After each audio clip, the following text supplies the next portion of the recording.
What's happening? Yo, yo, yo. You know, I used to say yo, yo, yo a lot. Remember that? Yo, yo, yo. Yeah, we need to stop that. Yeah, well, I'm going to have to come up with something different, right? Instead That of was, the yo, yo, yo. That was for our old crowd.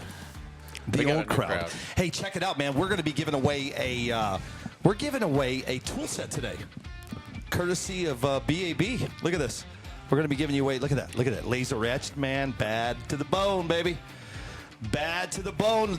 Today is going to be a heck of a day, ladies and gentlemen. We got Johnny Johnson is in the green room right now, man. We're going to be bringing him in just a second. Right after that, we got Ian Bohm. And after Ian, we got the man. Is it the Delta right now? Right, Bo? Is he up there? Yep. Mr. Marty Lawrence. Is he ready to roll? Have you talked to him? I have been texting him back and forth today. He's been fishing, man. He's trying to cash a check. Okay. He's trying to cash a check. I need to cash a check. Amen. You know what? We're going to ramp this up in just a second, man, and we're going to bring in Mr. Johnny Johnson. Where's he at right now? Is he in Pine Top, you said? Yeah, I believe he's at home. He's up on the hill there. Okay. He did tell me there was a busy day at the restaurant today. So all right, well, we're going to get to it, man. We're going to learn about his restaurant. When I did not realize he had a restaurant until I was looking through here, Johnny and D's Picnic Basket. That's it. The picnic basket. Picnic basket. The picnic. All right, guys, give me just a second, man, and we're going to bring him on in. Hey, but do not forget, Bo, Abel, don't forget, we have a cornhole tournament. A flipping tournament. How good are you, and what do you want to win? You can win this. You can win a lithium battery. You can Don't even show up. I'm going to take it. You can't play. You're not allowed. That's not fair. That's like when I would go to the RC races, and Billy would allow me to build the craziest thing, and I'd get there and be like, "Oh no, you're working. You can't race." Yeah, you can't race. It's not fair. Well, you know what? Here we go, guys. If you have been watching, thank you. If you are just joining this, thank you. This is BABTV. I'm Billy. He's Abel. That's Bo. That's why we call it BABTV. We're just bringing you. We're bringing you whatever the heck we can with fishing. That's right, man. And you know what? And whoever will stoop down to our level. Yeah. Coming right out of the gate, man. Here he comes. You know what? I'm going to talk about his sponsors. You know, that's what we do here. It is because without those sponsors, Abel, these gentlemen cannot do what they do. Amen. And Johnny Johnson, his sponsors consist of Hatch Toyota, Suzuki Law, Efficient Roofing. Put my glasses on. Hold on, please. I'm getting old. Wilmec. Yep. You got A&M Graphics. That's Andrew, right? That's right. We got Spencer Construction, Airtime Cooling and Heating, Bass Pro Shops, Nitro Boats, Honda Casino, Power Pole, Mercury Marine, Cellular One, Signature System and Welding Company. Could you imagine if that's a website? That is a long website. Volta Power Lithium, Johnny and D's Picnic Basket, and BAB with Badass Bear. And here he comes. His name is Johnny Johnson, and let's go, baby. What's going on, Johnny? Hey, I'll tell you what, it's been a busy day today, and I'm just glad to be on with you guys finally. It actually feels like a little bit of a break for me. We're glad to have you. Thank you for coming on, man. I appreciate it. Oh, man, I love it. I love it. It's actually very beautiful here in the White Mountains. I'm glad to be out of that heat. I feel for you guys down there. What do you mean? It's only... Wait a second, Johnny. It's Probably 101. No. It's over 100, I promise. Chandler. 101. Yeah. 101. Yeah, you win a tool set. It's 80 degrees here. That's nice. Well, listen, man. This is where Bo is going to hop in with you guys. You know, Johnny hopped on the Volta Power Lithium team and the BAB team, Bo. And I can tell you this, Johnny. One thing about this, and I've made it very clear to everybody: I do not fish. It is what it is. Uh-oh. It is what it is. I do deep sea fishing. That's what I like to do. And that's why when we started the show, these two fish, and they are very knowledgeable in this stuff. So I'm going to turn it over to you guys. You guys have fun with Johnny for a second. I might get up. I've got to make a phone call to my doctor in just a second. But let's do this, man. All right. Sounds good. Well, Johnny, how is your season going so far? I know that you do fish the one bass pretty frequently. Is that the only tournament circuit you're on? You know what? I actually haven't fished the one bass circuit this year yet. I'm going to go do the Lake Mead. And, of course, I always do the U.S. Open. I won the U.S. Open in 2016. Nice. And I love what Billy's doing over there. One bass is by far my favorite professional circuit that I love doing. But this year's been a little rough, with trying to get my shows in. I've had the switching of boats. I don't know if you guys have ever dealt with that. But with all of that going on, it kind of put me behind schedule on my filming for all my new shows. And I got so backed up that I couldn't go do any tournaments for, I want to say about 2 months, 3 months, because I had to get on top of those shows. I got on top of them. So I'm really excited about going to Lake Mead. I'm really excited about the one bass the rest of the year. Maybe next year I can hit them all again.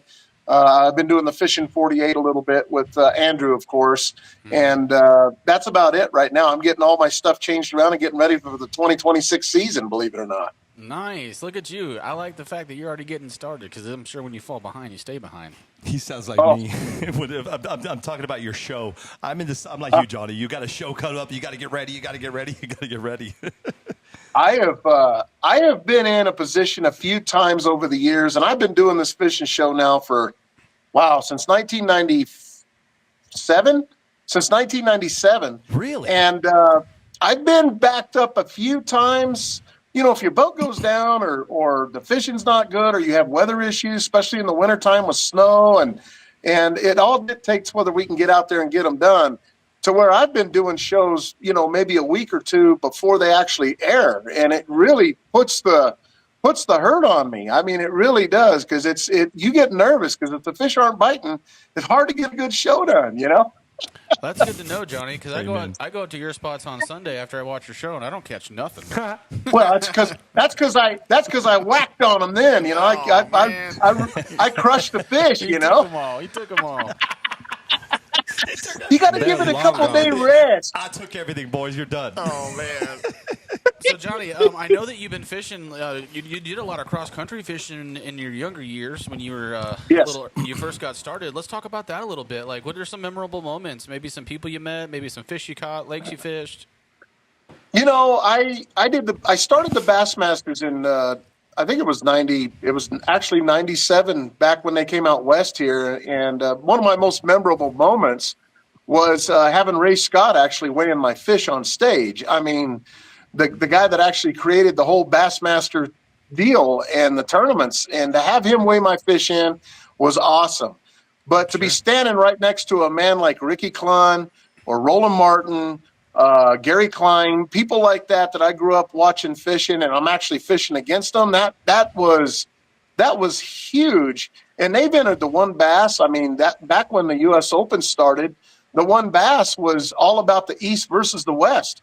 And we'd have a lot of those guys from back east come out, and they've always said that Lake Mead's the great equalizer, and it really is. I don't care how great a fisherman you are and how much you know your stuff. It is hard to win back-to-back or even win on a place like Lake Mead because it changes so much. Those fish are constantly running, and it's a whole different beast. And they would come out here, and it was always fun to fish against them. That's awesome, man. I'm sure you got some stories to swap on that stuff for sure. Probably Oh, a yeah. different time. Oh, yeah. Oh, man. Well, how's your show going? Let's talk a little bit about your show. Give us some details about your show, where it plays, what time, and where you headed next. Well, I'll tell you, my show plays on, obviously, Arizona's Family 3 TV on Saturdays at 1 p.m. And then we're on Arizona's Family Sports Channel Sundays at 10 a.m. Believe it or not, Monday nights, if you're looking for a fishing show, it's on Monday nights at 6:30 p.m. And then I think Wednesdays at 3:30. We're on 4 days a week. And Really? hard to keep up with. Yeah, it's hard to keep up with. It's a lot of work. But Amen. I'll tell you what, it's a crazy life. It's been a fun life, but I do a lot of traveling and to do this show. And people don't realize how much traveling you do within even the state to do this program that I do. I mean, I'm running from Havasu to Mojave to all over places trying to get shows done.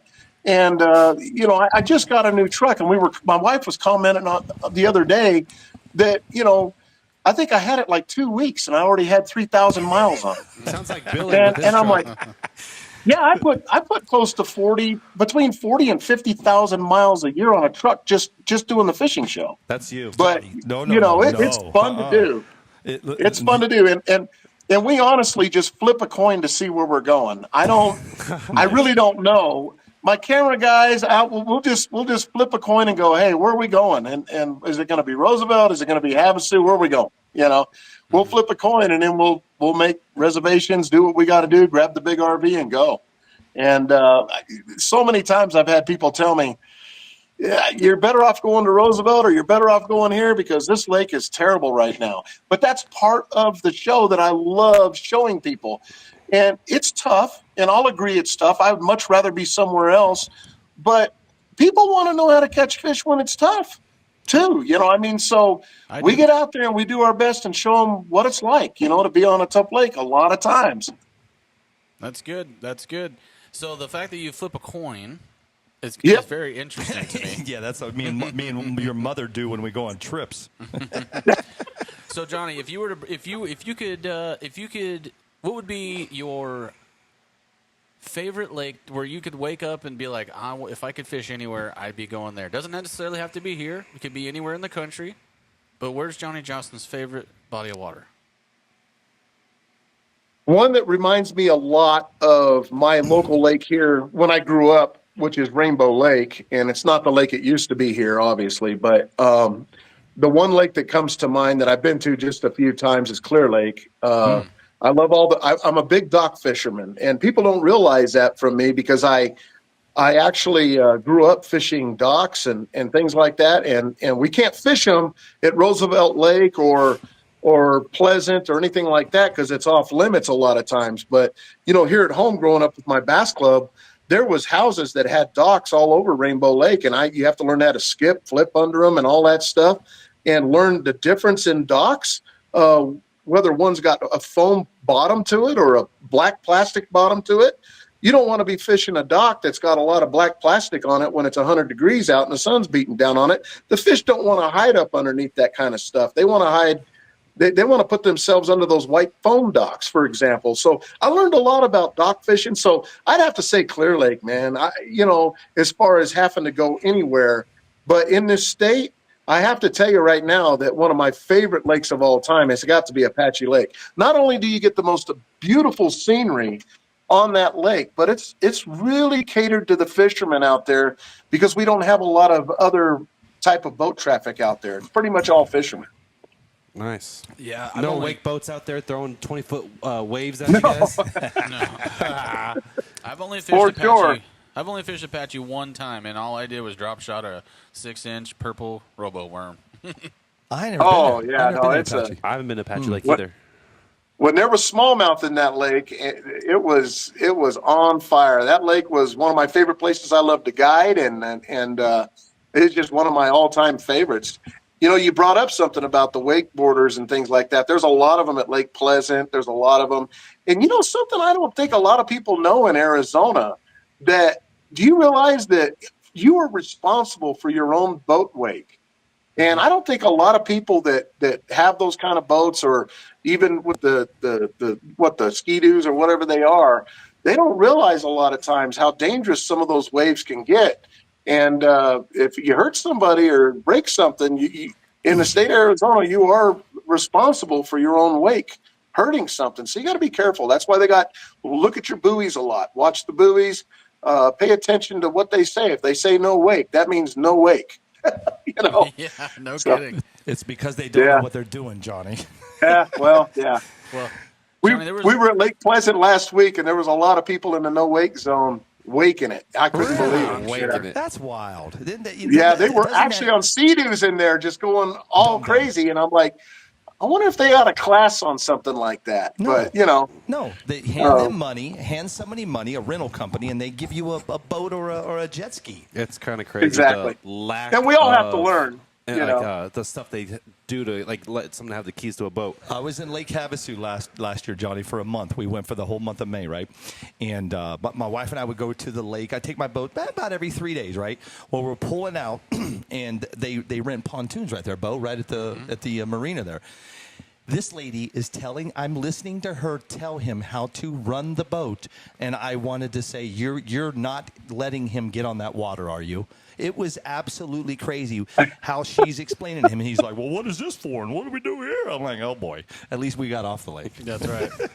That's right. Well, I mean, mistakes happen out there, but it's good to always get a little bit of a lesson and learn a little bit about, your boat or whatever you're going to run, just to not only keep yourself out of danger, but other people too, But it's definitely gotten wild and crazy, but definitely watch your buoys. I always try to tell people, watch what the buoy, go up slowly and look what the buoy says. It could be a danger buoy where I've seen people go right by a buoy and it's one of those rock buoys or something, and I'm amazed they don't kill their lower unit.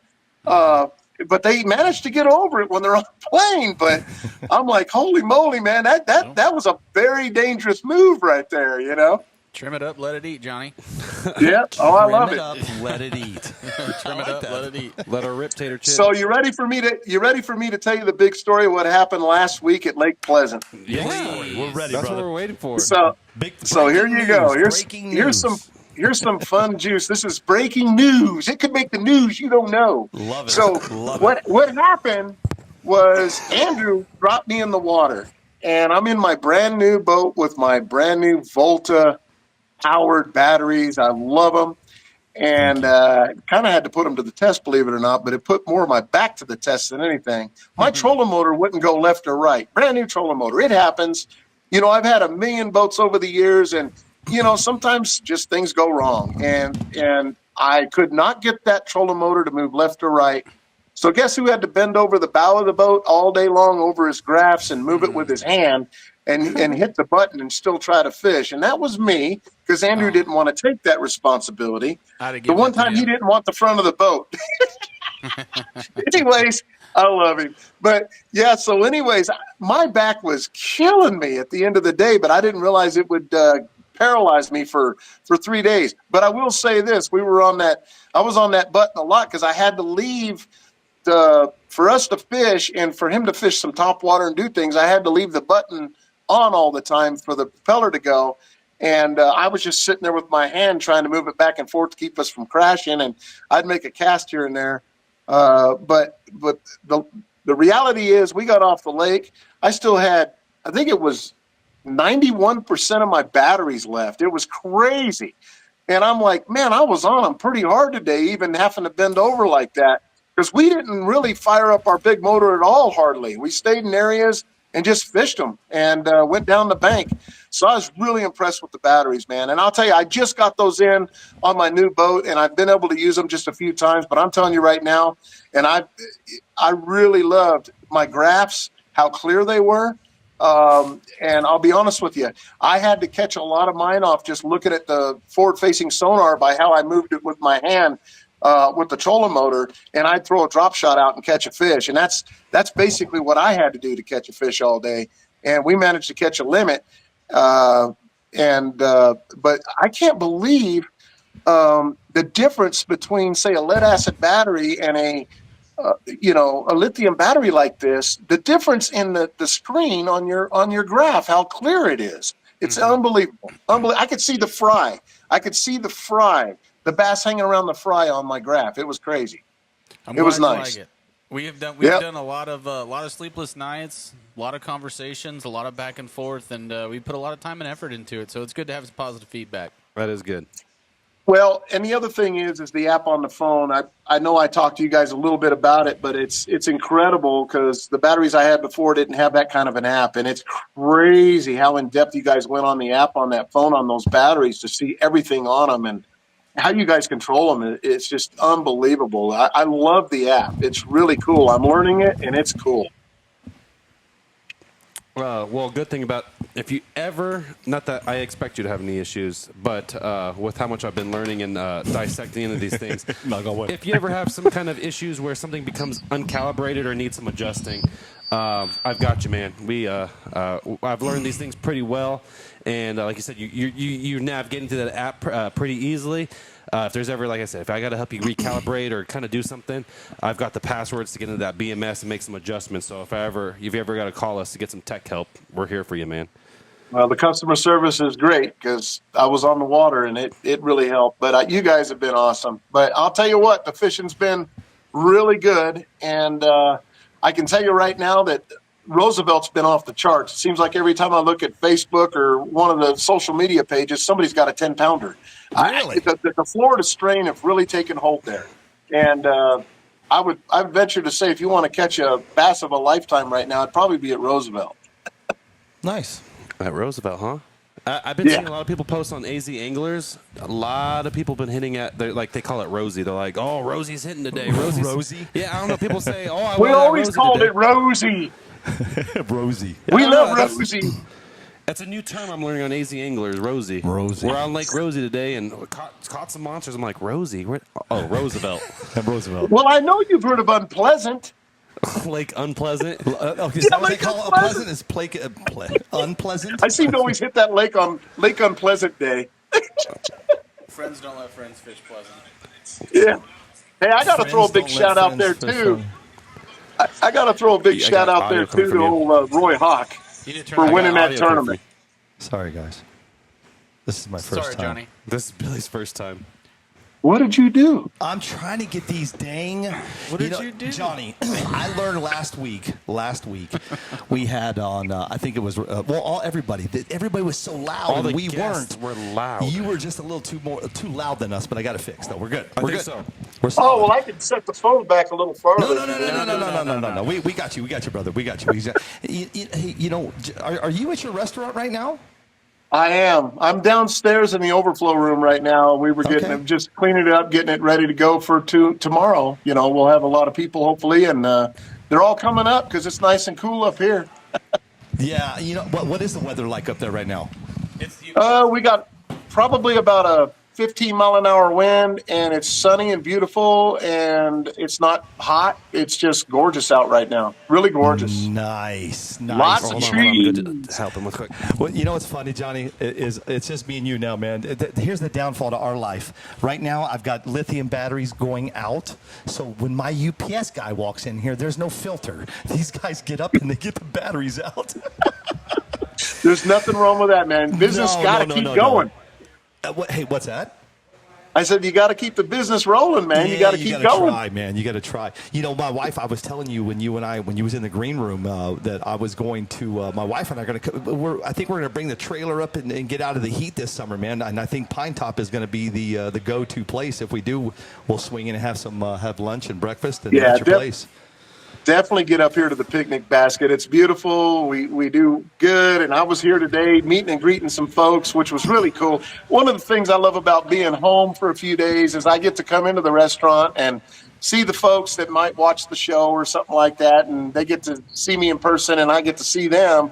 And it's pretty awesome. I really enjoy that kind of stuff. Take them some coffee, act like I'm some kind of server that I'm not. But we have a lot of fun. Hey, you got to do what you got to do.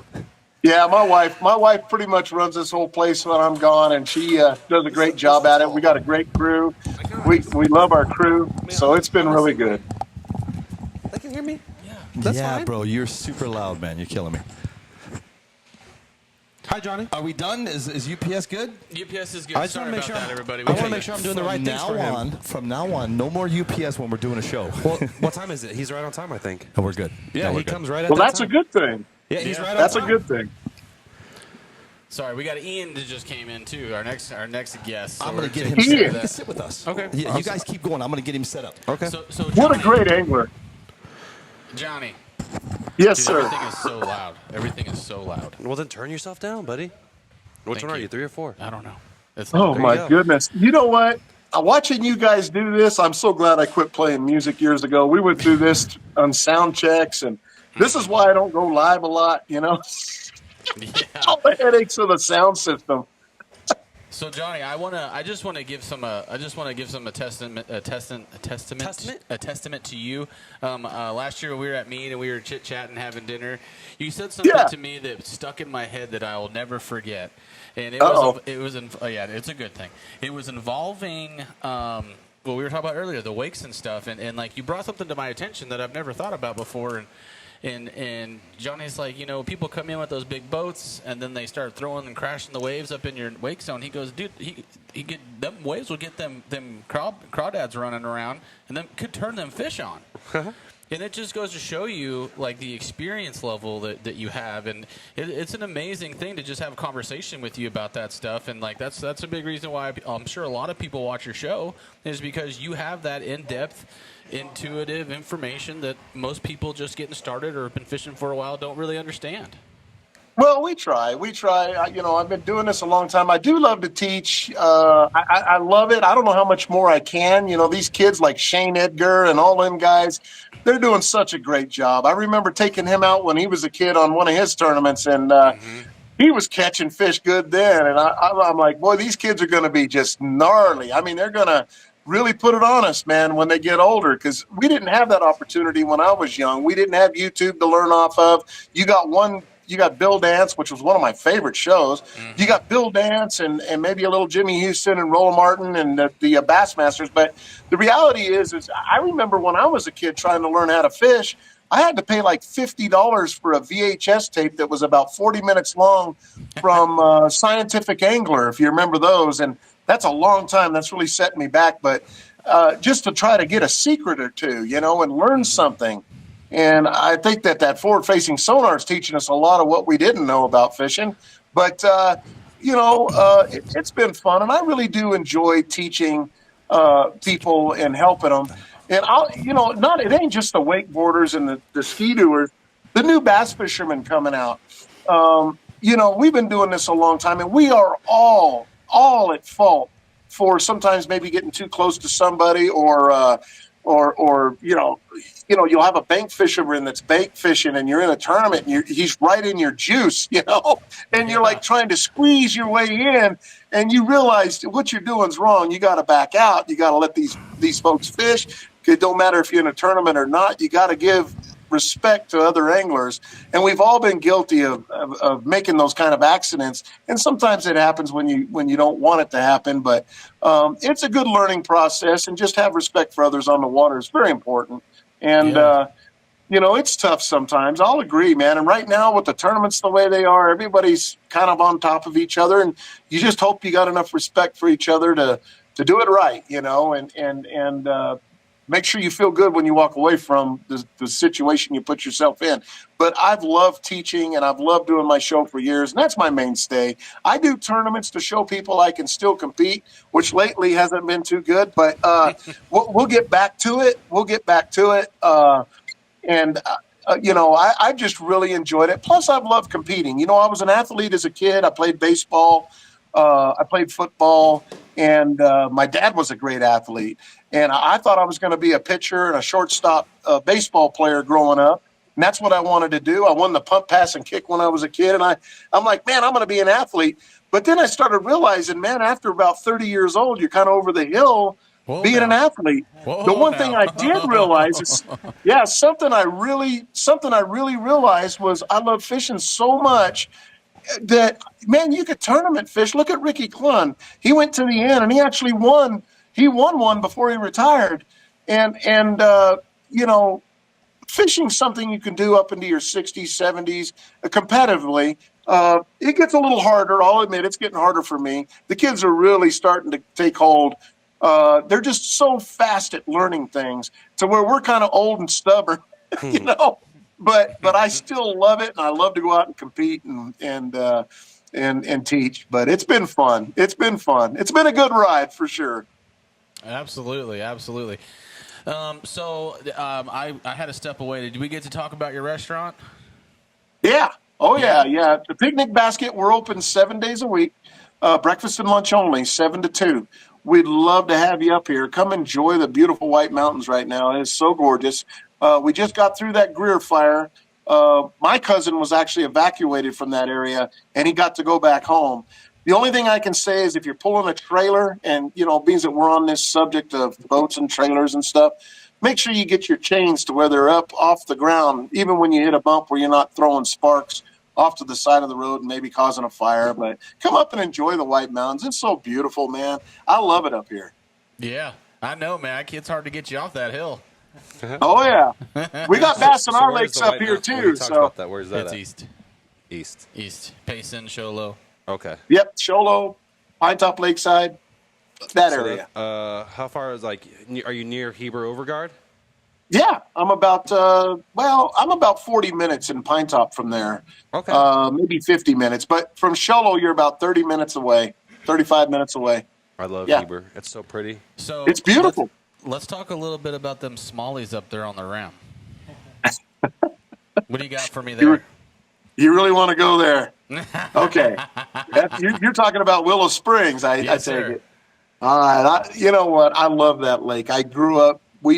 Our bass club's been fishing that lake for a long time. Catch and release. We've watched the size of the fish go huge. Lately, it's been in a decline a little bit, and Game and Fish, for some reason, decided they needed to take the smallmouth out because of I don't know if it's the round-tail chub downstream or what it is. I don't know what it is, but they've been trying to get them smallmouth out of there. You really can't get them all out, but you can definitely hurt a lake unless you're golden algae. Then you can get them all out. But the Game and Fish doing their shocking program, there's always deep fish they can't get to, but you could definitely hurt the lake, doing that. And they got a reason for doing it, obviously, and it doesn't make any of us up here happy. Yeah. I'm not a happy camper with it, but I for one don't quite understand it. But the largemouth in there, I used to see 8-pounders swimming in that crystal clear water. It was unbelievable. It's one of the most beautiful lakes on the rim I've seen. It's just Willow Springs is so gorgeous. If you haven't had a chance to fish that, they put those tiger trout in there. Mm-hmm. You can catch those. Lots of bank fishermen. If you're going to be a bass fisherman and go out and fish that lake, you got to get out early in the morning and plan on getting off around 9:30, 10 o'clock, because by then you got all the bank fishermen, and you really can't hit much of the bank after that. But It's fun. It's a beautiful lake. It sure is. A lot of people know about it. It's a beautiful lake. The smallmouth in there, I weighed a limit there in a bass club tournament for about 18 pounds of nothing but smallmouth one year. Insane. 18-pound bag. Yeah. Yeah, I loved it. Man. I remember one time when I was a kid, I was up there, and my grandpa takes me up there, and we go in the kick tubes, and we trout fish. Yeah. You know what I'm talking about? And I caught like a 6-pound smallmouth off a woolly booger, and I'm like, what is this thing doing in here? I didn't even know what a smallmouth was. Did you release it? He told me, well, let's go to San Carlos. I'll teach you what a smallmouth is. San Carlos? Yeah, he used to catch them out of the river there all the time. Oh, I did not know that. You're talking about the river. Oh, I was thinking of San Carlos Lake. No, I'm like, river. San Carlos Lake would be a little, that's all largemouth as far as I know. But yeah, the river, the Salt River is unbelievable for smallies. It's fun. He said he used to have to fight for spots with the bears down there, though. Yeah, that can be a problem. I went down and did a show years ago at Black River, and I opted out of ever doing another one after that because we had a bear on the other side following us. And my cameraman was like carrying all that equipment. He's like, I'm about ready to drop and run if that thing starts coming across the river, because the river wasn't that wide where we were. And I actually, it didn't bother us, but it was definitely curious. And enough to spook you to where you're not going to outrun them. And back then, that was probably 20 years ago. We haven't been back since. Absolutely. Well, Johnny, if you haven't seen, we got Ian, and he came in a little early. Mr. Ian Bame. Bame? Yeah. Bame. Hello, Ian. It wrong. Yeah, everybody says Boheme. Boheme. But Hey, it's wait a Bame. minute. Didn't you just do good at Pleasant, Ian? Havasu. It was Havasu. That's right. Havasu. We just brought him on the team, buddy. You guys are teammates now.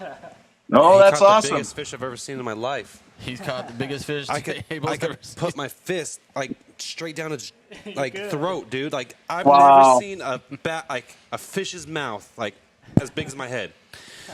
He caught a 9-pounder on day 9.6, right? 9.7? Day one. Yeah.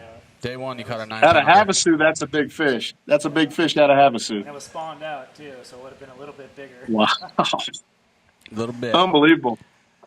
Ian, do you have any questions for Johnny coming into the fishing world and Johnny being such a veteran? I mean, I just remember growing up and Johnny. Watching Johnny. Like when the Wild West was out here, he was killing it at Pleasant, winning Wild West. Yeah. Yep. I remember when I was doing the juniors, he had these little playing cards with his signature, that's. Oh, I still got them.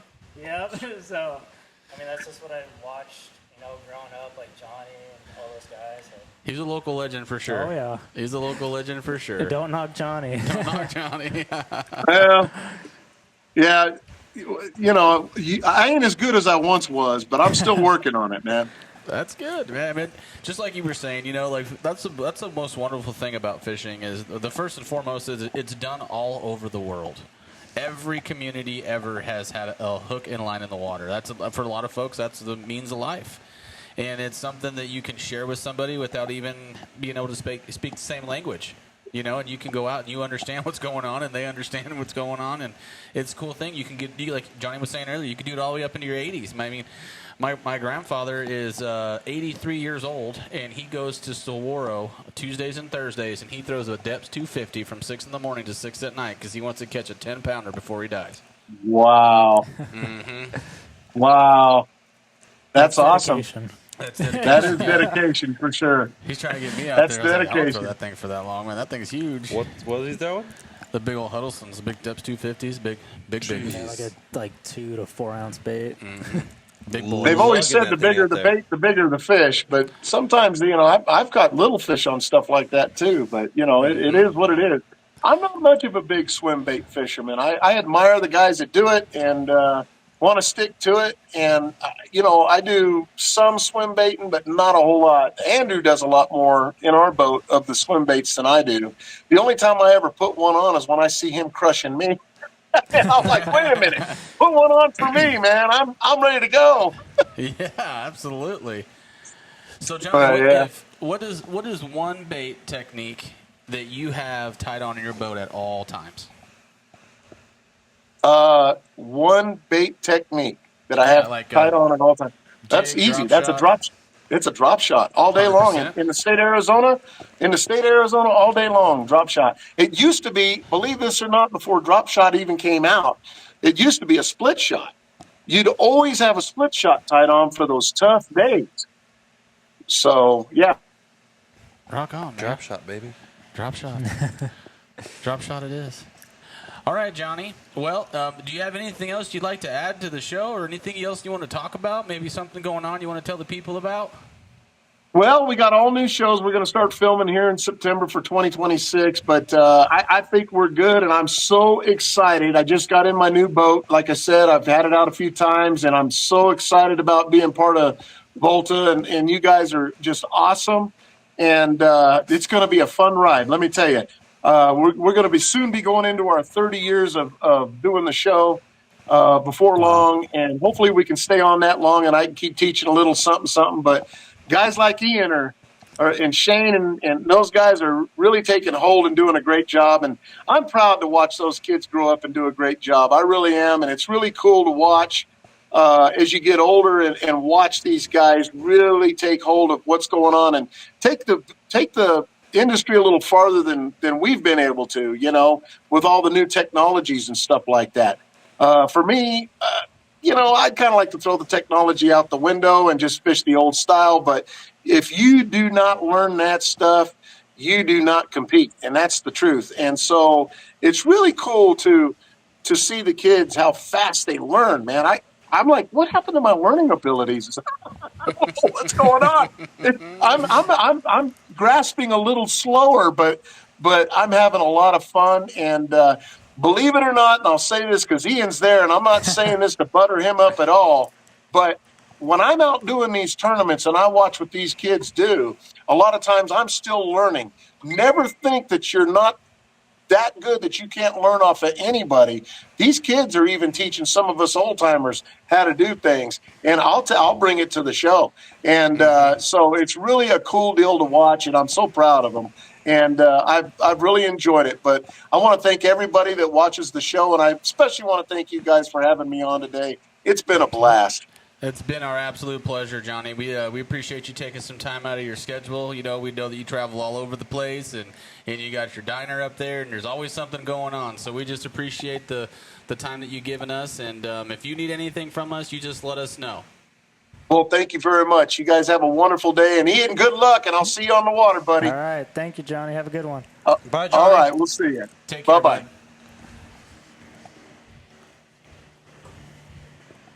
There we go. All right, Mr. Bane in the flesh. Grab my drink. Newest member of the Volta Power BAB Pro staff. Why don't you tell us a little about yourself, Ian? You're a local boy, right? You grew up here. Wasn't born here. Wasn't born here, but pretty much a local. Okay, awesome sauce. You started fishing real young, he says. Yeah, 3 years old. Started with Steve Ortiz at Water Dog Willie's down at Carefree Highway. Before the 101 was even built. I've been there. My dad started out. Steve's like the owner at the time, I believe. He's like, me and my dad just went in there all the time, and he's like, Steve was telling my dad, he's like, go have your son try this bait caster out. And I was maybe like 3, maybe 4. He's like, my dad's like, I don't know if he could do it yet. I don't think he's ready. And he's like, no, he's ready. He's like, go take that bait caster out. He's like, try to hit that sign. Like by the third cast, 50 yards away, 4 years old, hit the sign. So, fishing's just been in my blood ever since, and 27 now and trying to go pro, make it big. So you got to start somewhere. I think I just turned myself down. Hello. Either way, we'll get it figured out.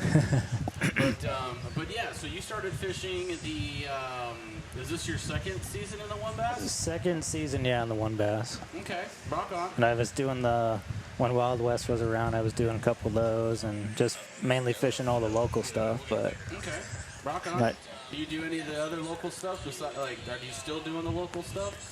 When I can.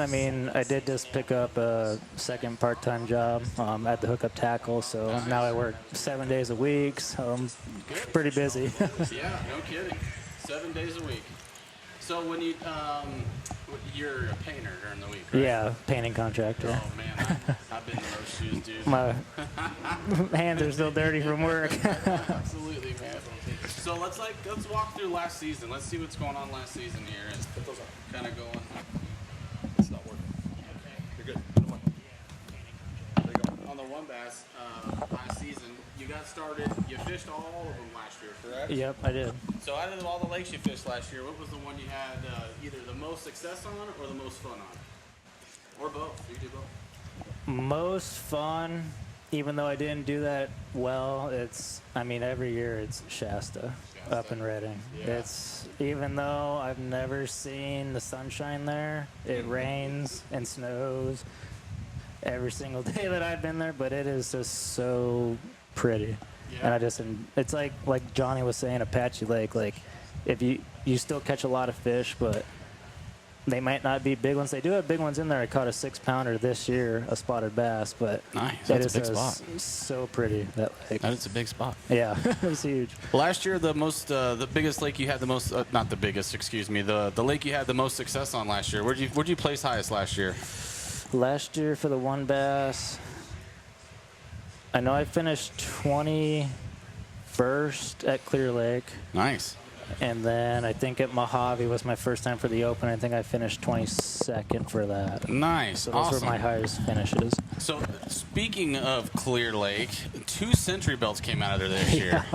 That is absolutely astronomical. It is. Do you have any idea what kind of techniques they were running, or what were you running? I was just kind of going off last year, throwing the swim bait around, Carolina rig, scoping a little bit, and but mainly last year I think it was warmer, so I was mainly bed fishing last year. Last year was? But I know this year, from what I heard from all the dock, everyone was scoping. Scoping? Yeah. That's what I heard, man. Yeah. They were just jiggling a minnow, man. Yep. I just, me personally, I've never been able to have the opportunity to stand on the front of a boat and be able to try that, so I don't really think too highly of it, but it obviously produces. It does. I grew up fishing seasonal patterns. I grew up fishing water temperatures, thermal climbs, extended points, all that fun stuff that nobody really talks about anymore because everybody just is glued to the front of their boats. But obviously, when when you were growing up younger and stuff, you had to adapt to that kind of stuff too. Do you ever relate any of that to where you start to scope, or do you side scan, or kind of break it down how you get to know a lake? Obviously, you don't have to give too much away. No, I know, Don't give it all away. Don't give everything away, Ian. I know scoping, it's become popular, probably especially last year. I mean, it came out maybe 3-4 years ago, if I'm not mistaken. But when I was growing up, like, I had to go off, seasonal patterns, like, oh, in the fall or whatever, they're going to maybe be eating a crankbait or a jig, like wintertime, and go to your spoons, go deep. But it's like now with the live scope, like, I feel like there's definitely... You just killed his mic. There you go. I feel like with the live scope, like, at least what I've learned, like, there's always seems to be fish between 15 feet or less, like, no matter what time of year it is. Like, I think that's a big part of the scope thing now is we're learning a lot more, like, on the angler side of the actual patterns of the fish. Like everybody knows springtime, they're running up. They're catching them. They're catching them in 20, 30 foot. I remember when the floggers first came out. You went out to Swirl, man. That's all you saw. Just people staring in the water. So like the seasonal patterns is awesome, and they still work, but they do. I mean, like I don't even know how a live scope would work on a bed. Have you ever live scoped a bed? I have. I mean, especially at Pleasant. I just did it, I think, this year. Took my new boat I got from Last Chance. It's a 721. Shout out, Mike. Yep, Mike Peterson and Lynn. It was windy. Like, I saw the fish first sight, and then it got super windy. I'm like, I'm gonna try it. I don't have like the perspective mode or anything like that. The bed was like maybe 10 feet away. I made the grab super big, so it was only like 10 feet out, like 5 feet, and I could see like the fish swimming. So I'm like, I'll try it. Kept throwing, like just kind of feeling for a bite, and I could see like when the fish would swim off, and I ended up catching it. It was like a 3-pounder. So yeah, you definitely, especially the guys like on the Bassmaster Elites, like that have the perspective and forward, like when everything. Everything. Like when it's springtime, like they're definitely using that perspective for bed fishing, I think. I think that would come into really big play in places like Alabama and Mississippi where the water's like coffee. Yeah, exactly. Even like the 360 is good for that too. You can't really see the fish. Looks like Swiss cheese. But you definitely can see like the structure on the 360, like where they might hang around. I remember when I was younger, I used to talk to, I forget the gentleman's name. I worked with him, and he was from Alabama. And we were talking fishing, and it was probably the spring because we were talking about bed fishing. And he goes, "Yeah, in Alabama, man, you just got to drag it in there and hope and pray. You fish like you would. You just fish really shallow, and you just kind of bump it, don't move it, bump it, don't move it until you finally get it to get after it." But yeah, that's crazy. I mean, so like you obviously with forward-facing sonar, you can see everything happen. Like were you on the bottom or were you running a drop shot so you could see what was going on? It was a drop shot at the time. So you could see it. Rock on, man. Rock on.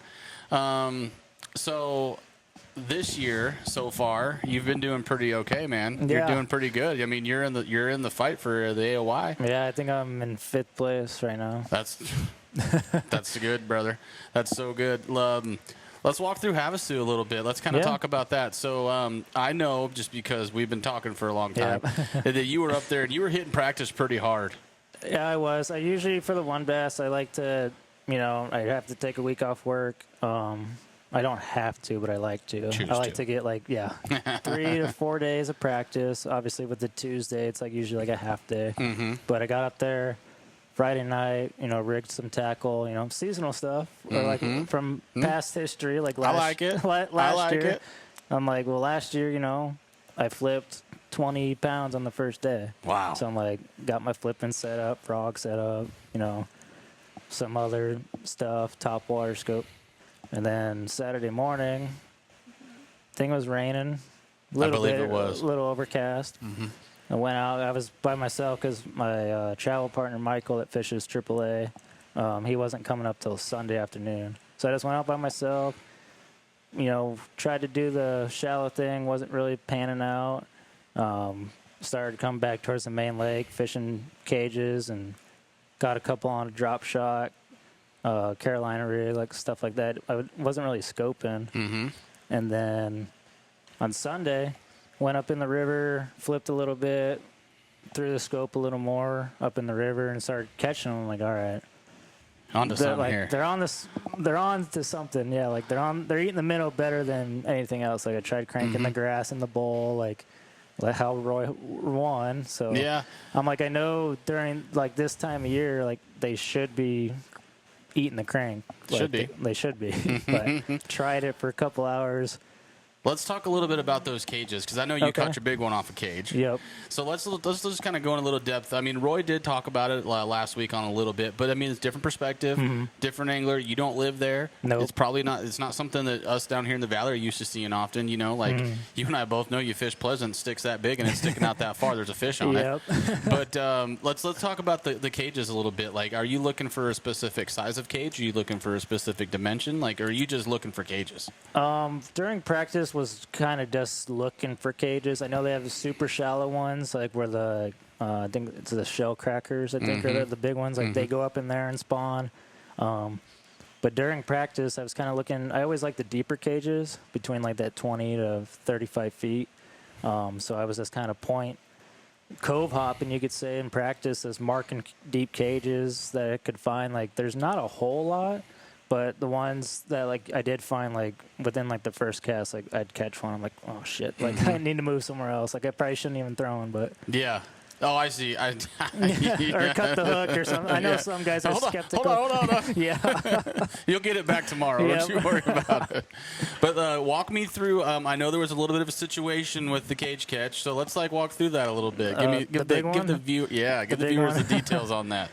It's very interesting to me. Yeah, I mean, it was earlier in the morning. I made a short run south, caught two fish, fry garters on a scope. That's mainly what I was doing for the tournament, was just targeting fry garters, either up shallow along tulies or like in the deep cages. I think I had like 4 fish. It was probably like 8:30. Ran back to the ramp, kind of almost. Super close to the ramp. Like you could probably almost walk from where I was. I just saw this cage, and I think on the scope, it was kind of a while ago, but I remember, like, I don't know if I saw the fish first or I saw it on the scope, but it was only like 20 feet away. I'm like, I don't know, what is that, like a carp? Like, it was big old catfish. Yeah, like when they get like to that caliper on the scope, they kind of look like a little fuzzy. So I'm like, I was just throwing at everything, so I just threw at it. And then it just, like, it shoots up. I'm like, what? Like, they don't, usually bass, for me at least, at Havasu, they do not come up to a bait 20 feet from the boat just because the water's so clear. It's so like, clear, usually they see the boat way before you. And then I hooked it, and it was a throwing 6-pound line, Tatsu, Seagar. First mistake. Yeah. Well, the clear water, you got to throw it. That's true.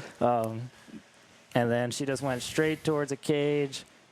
A 9-pounder on 6-pound. I couldn't do anything. And she got hung up in it. Just kind of hanging out. Yeah.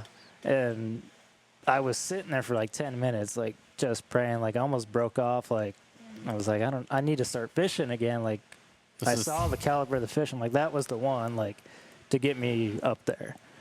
And I don't know if the boat turned a certain way or my rod, but my co-angler at the time, like, he's like, oh, she's still there. I'm like, and I look, I'm like, oh yeah, she is. And then, like, the way the boat turned and my rod went, came up, he had the net already ready, got it, and then the hook flew right out. Like, right out of the mouth? Did it break or did it fall out? It fell out. Oh, wow. But, big old hole. Yeah, and then big old 9-pounder, Man, what a feeling. Yeah. Especially in a tournament of that caliber, like you had to have been a big old cheesy smile. Oh, yeah. Big old cheesy smile. I was getting all emotional because down here, Wickenburg, Ace Bailey recently passed, and he did all the work for me, so I was getting emotional about that. I'm sure. I was like, man, I got like 17 pounds right now. So I was feeling pretty good. I would. And then for Havasu, I was like, this is good back for me. And then I went and checked a couple other spots. That was your last call?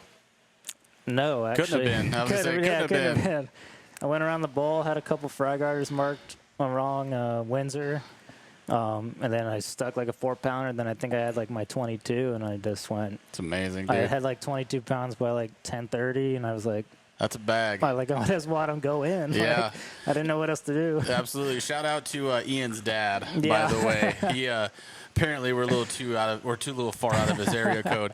But your dad did come up, and he knew that we were discussing some things about you coming on the team before the tournament. And I do have to give it to him, man. As soon as you held that fish up, he just kind of looked over and smiled at me. And I'm like, it's a good one. It's a good one. No doubt about it.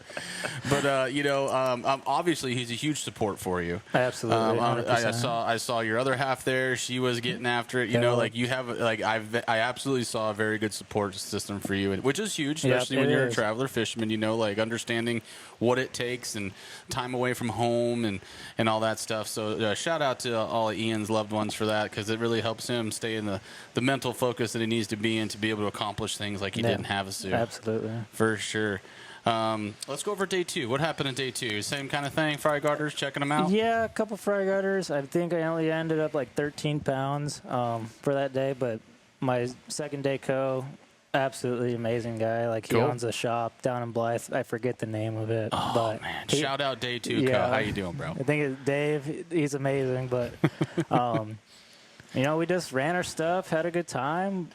Just couldn't get, that average of 3 pounds I was needing. Like, I knew needed, I knew last year, 15 pounds a day was going to get you paid. So I'm like, that's what was in the mindset at the time. Like, I knew I was leading, but I'm like, if I just get, 15, 16 pounds for the next 2 days, I'd be sitting pretty good. Yeah, cut a check. Yeah, for sure. Good check. And, just couldn't get the big ones. I think a lot of my spots got hit because I didn't hit them on the first day because I'm like, I'm going to save them. But I think other guys, maybe hit them because I was fishing fairly close, so I know a lot of pressure. But we only weighed in 13 pounds on, scoping and throwing a wacky Cinco. My caught 1 or 2 on it. So. Did you ever at any time run out of fish? No, I wouldn't say so.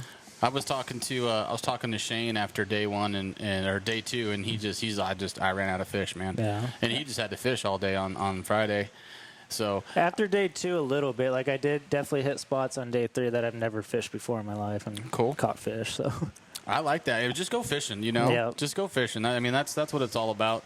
Especially when you're that far up in the rankings and getting it done. And your day 1, you weighed in 21 and some change, right? 21 and some change, I thought. I think so. Or it might have been 22. I don't remember. Okay, we'll call it 22. Remember. Hey, we'll give it to you. 22 pounds we'll on day 1, 22. folks. Absolutely. And then to come back at 13 on day 2, and then I was sitting in third, I think, which I thought I was going to tank. I thought I was going to go to 20th or 30th, but I guess the weights were just so stacked. I stayed in top 5, which for sure is amazing. Well, I will mention this, that when you took old Shane off the hot seat, it kind of broke my heart a little bit because he was wearing the Volta Power at the time, and you were not, so it was a little heartbreaking for me, and you were just surrounded by my guys. And but I mean, it just goes to show what kind of caliber of angler you are. You just kept your head down, just kept fishing, and just get it done. That's huge. A lot of guys don't have that mentality to be able to do that. They freak out, rods get thrown. Mm-hmm. You know what I mean? It's unnecessary, but very impressed. Very impressed with you, sir. He was surrounded by all the Volta guys. He was, yeah. They're coming for you. Yeah, like sharks. They're coming for you, yeah. I got a bad mic. Got a bad mic. I have a bad mic, so him and I had to redo some things and get everything set, make sure we're good, everything good. I can't hear you. Welcome to the team. Thank you. Yeah. Huh? Thank you. Yeah. Welcome aboard. Really appreciate it. Not working? Oh, you're on 2, huh? Yeah. Hmm. What are you doing, Abel? Wow. Gotcha. It's only because you're here, Ian. Yeah. It's only because you're here. These mics, man, today are just driving me crazy, but we'll get it all fixed. Yeah, we'll get it fixed up. Yeah, man. Welcome aboard. Thank you. Yeah, man. Really appreciate it. You ready to get Yeah. where are you going next? Me? Do me a favor. Scoot down one. Yeah. I feel like I'm so close to you. I'm going to move away from you so we can chit-chat. I think. So before Mead, I'm pretty sure that Ian and I got a Thursday nighter coming our way. Oh, absolutely. That's happening? Absolutely. And are you going to let me get the front of the boat? Yeah. You sure? You'll fish up front with me. Okay, do you need me to put the back seat in for you? No, not for me. I'm just kidding. Maybe bud. my back hurts from netting all your fish. Yeah, I'll take it. I'll take it. No, your back won't be hurt, but I don't catch them. But when I do, they're pretty decent. There you go. Oh man, good stuff, brother. So you are going to finish out the series, right? Because you're in the run for the AOY, so that's a must. Do you have anything planned in between in the meet or anything like that, or just maybe a couple local things? Just some of the Wednesday nighters that Southwest Custom puts on. Lyle, I love the Wednesday nighters. You know, the boat's close to Lake Pleasant at my parents' place, so like usually after work, just try to get off work around 3. They launch at 6, fish for 4 hours, and go back to work the next day. Amen. That's right. They're a blast. I love them. I'm excited. I'm excited to get in there with you. I just like hanging out with you. You're a good dude. You're just a good dude. The Thursday nighters are fun. I hope. I think it's Donald Leslie that puts them on. So I know there's been like a group chat. I think we're gonna get ready to do those. Oh yeah. Oh hey, by the way, Sean, he did say if you are there, he pretty much just fishes because he knows if you're there, it's game over. Those are his words, not mine. If Sean's there, it's gonna be tough to beat. That's right. Dude, he's a stick, man. He's a stick. He knows what he's doing. But I mean, you know, he spends a lot of time in the water. That helps a lot too. But he's a good guy. He's a teammate too now. That's exciting. So you guys can, be little BFFs about that. Yep. But so me, do you have a game plan for me? Do you have anything going in there? I know you fished it last year. I fished it last year, man. I was told you catch 11 a day, you're cutting a check. That's how it used to be for like the Open. It used to be like 9 pounds a day. You would get a check. And then Mosey changed that. Yeah, Maisie. Maisie. Yeah, Maisie. That guy, I couldn't believe it, man. Day 2, he came in with 20 pounds. I was like, where did That's what? like sacking like 40 pounds on Clear Lake. Like that's crazy. It's not impossible, but very hard to do. It's crazy, man. I've just out of curiosity, knowing the knowledge that I know very little about meat, so don't think that I know a lot about it. Either. Dude, that is a 4-hour drive, brother. That is not on my top of my list to go fish. But it is a great fishery. There's lots of different ways and presentations and even applications that you can apply there.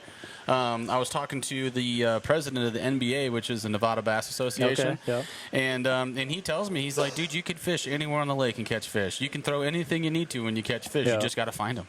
You just got to. That's half the battle is finding them. A lot of dead water, they call it. What do you mean by that? It's just like. Just for the audience. Yeah, what I've heard like from Doc Talk, like anglers say like, oh, dead water, like it's just like a section of the lake. Like it looks so good, but there's no fish there. Like I saw a lot of that. Yeah. I did. I saw a lot of that, 100%. So I think day 2, I got a local guy. I'm not going to name drop anybody, but you know who you are.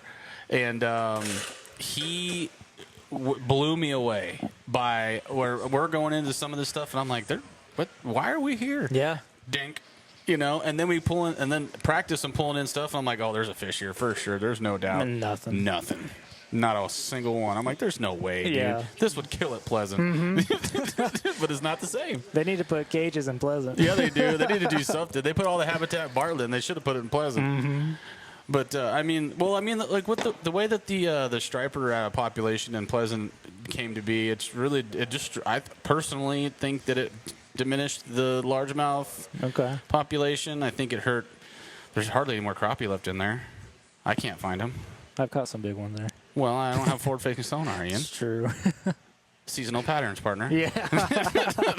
We're fishing trees, man. But yeah, like, I'm sorry, I didn't mean to cut you off. Mead, the game plan, you got anything you're kind of going to start focus on? Fish stuff you fished last year? Fish new stuff? Definitely fish stuff that I fished last year.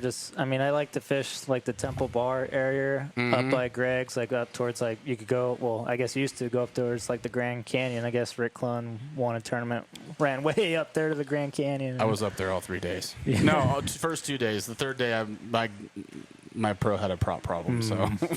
That happens at Mead a lot. Mead kills a lot of motors. That's what he said. And I'm like, okay, but keep going. I like fishing around Temple Bar and the Greg's area, and it's a run, but it just reminds me a lot of Pleasant, so that's why I like it. Feels like home. It does. It feels like home. I know people catch them in the wash. I know Shane did good last year in the wash, throwing an A-rig around, and I just don't have confidence down there, so I kind of stay away. But I know every tournament is out of Colville, so the fish either got to go left towards the narrows or go right towards the wash. That's right. That's right. That's a lot of fun. That's actually pretty funny. Did I tell you my story about the 300 last year? When I was think day you did. two? We were talking about that. Dude, 85 miles an hour through the Narrows, and you're the 40th boat out. That's terrifying. Shout out Jeff Rutt if you're watching. you probably Oh, were yeah. number He one. was laughing, dude. He was having a good old time. I thought I was going to die. I'm so happy they make you wear life vests because I would have forgot to put it on that day just because. Just because.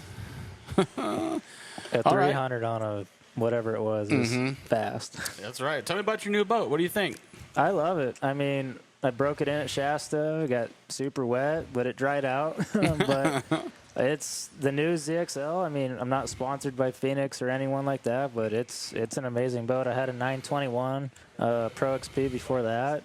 And that boat, I mean, I know Grady, if he's watching, my buddy Bryce, we fished the Thursday and Wednesday nighters, and I pushed that boat to the limit. And I feel like I could do the same thing with this boat. We'll just have to see. Absolutely, 100%. But it's great. I mean, it's got the wider front deck as far as I know from the normal 721, which they don't make anymore. It's I mean, a Phoenix is a Phoenix. I feel like they're just top of the line boats. Yep. I would not argue with you. Yep. 100%. Unless I'm with other company, then that would change. Yeah, exactly. That's just how it goes. Yep. Oh, man. So let's talk about some of your sponsors. Like, who's the one that helps you out the most? You guys. Oh, stop No, it. I'm serious. You're going to make me blush on live. Come on, man. No, I'm serious. I mean, you guys are probably my first full-on sponsor. I do have Wickenburg Marine that does help me out with the maintenance a lot, so that definitely helps. I know Last Chance, they've helped me with like the boat, but like it's not like a full sponsorship. So Rock on. definitely you guys for sure. Stop it. Get me all red. I think you mentioned you throw some 5150 baits around. Yeah, 5150. They do also sponsor me. Free baits. That's awesome. Yeah. For sure. This is a platform for you to expose yourself. Yep. So you gotta get everybody in there. Yeah, I think Woo Tungsten. A little bit discount. Yeah, discount. Okay. Well, hey, Woo Tungsten, if you're watching, you know what I'm saying. But yeah, man. I mean, do you have? Let's learn a little bit more about you. We got to where you started fishing at 3. Yeah. Yeah. So you're local boy. So you grew up. I think you said you went to Boulder Creek. Boulder Creek up in Anthem. Yep. Yeah, you one of them bougie kids, huh? No. I have to work for everything I have. That's why I work 7 days a week. Yeah, amen, amen.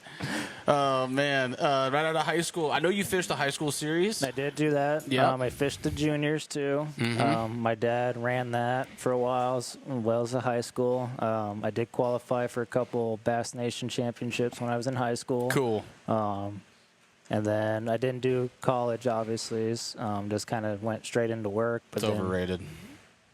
It's what they say. Absolutely. And then I just kind of fished my way up, and now I'm just trying to chase a passion, That's chase a dream. That's it, man. That's it. Well, we are extremely thrilled to have you. Thank you. Dad's been talking and asking questions, and I've been telling him, he's the guy, Dad. He's the guy. He's it. He's the real deal. We love the fact that how you hold yourself and the way you have conversations with people. That means a lot to us because, realistically, when we're not there, you are the face of Volta. And it's important to us that those people have that and you're able to have a conversation with people and you're not throwing your flipping stick in the reeds when things don't go your way. You know what I mean? So, oh, man. There must be a certain person you have in mind that... No, I've never experienced that. Because you bring it up. I do. I do. Because there's a lot of folks like that.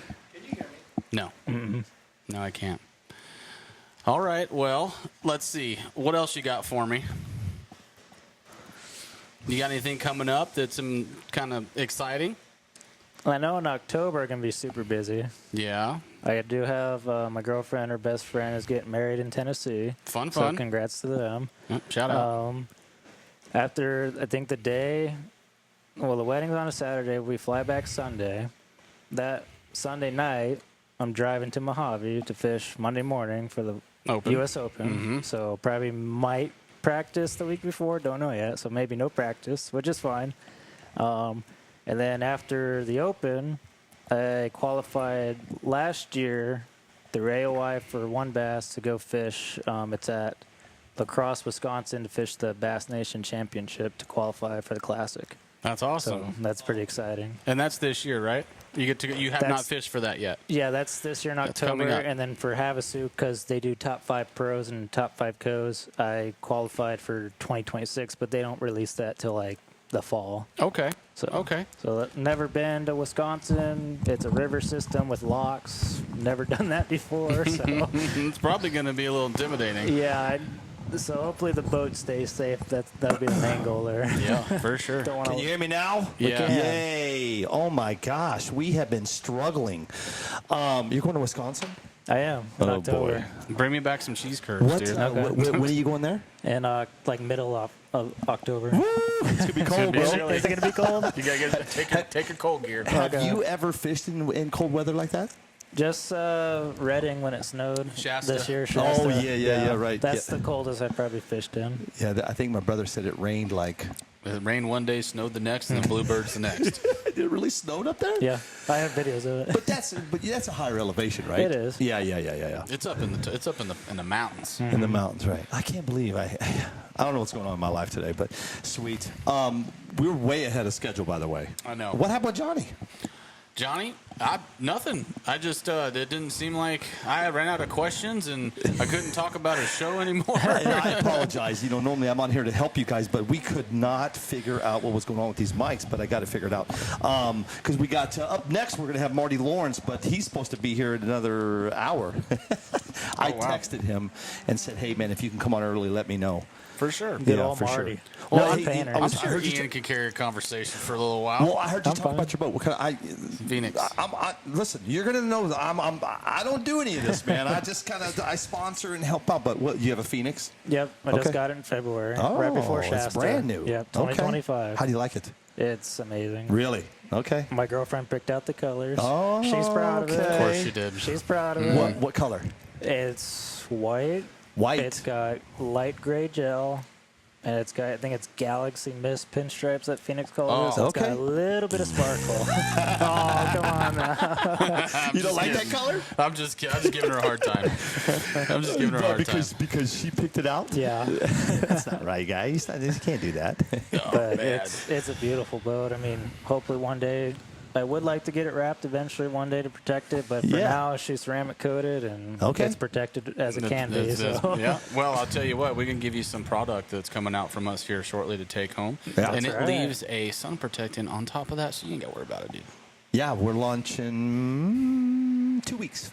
By the time Abel and my daughter are going up to Washington Wednesday. Next Wednesday. Next Wednesday to do some training for this company that we bought out, and nice. I'm excied for you guys to try it. It's going to be Awesome. pretty cool. I used to detail, so These used to be brown.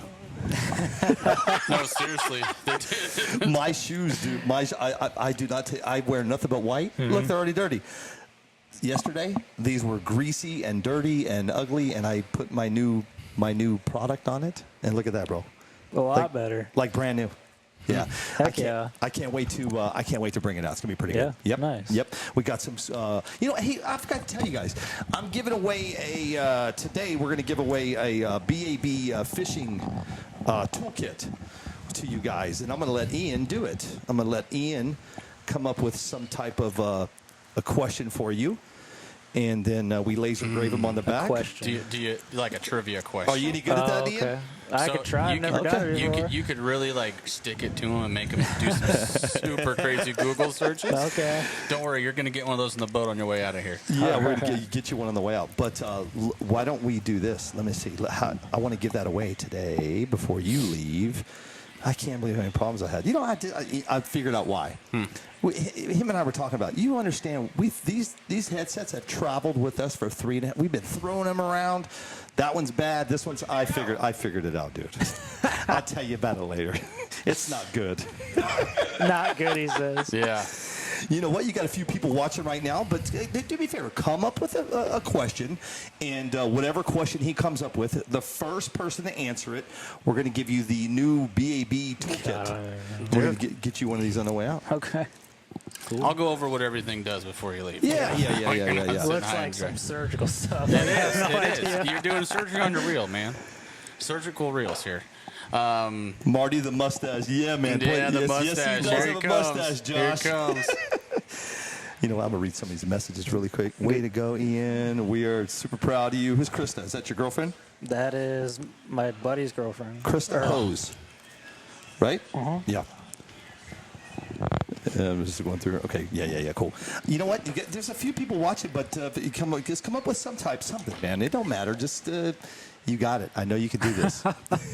You know what? Never been put on the spot. Like You know that. what? I put everybody on the spot. We used to do this stuff. Me and him used to do this on the fly, and people would like hand us product and say, "Just give it away." Ask questions like, "Right now?" I have no idea. All right, let's go. Bo, you come up with a question. Me? Yeah, let's go. Come on. Like- Or Abel. Abel, you come up with something. He's Okay. looking one He's up. looking He's one looking up. one up. Okay, Ask good. ChatGPT. Yeah, there you go. GPT. Make up a good question. Yeah, exactly. You know what's crazy about the Chat GPT today? I woke up this morning, and I'm on this auto. ChatGPT's everything. No. I only use. You say you do it all the time. No. Are we talking about the same app? It's AI. Yes, I don't. I use it. No, you know what I use AI for? If you guys have never used AI, Chat GPT, I guess, whatever. I build things. I take my brain, I talk to it, and I build things. That's and terrifying.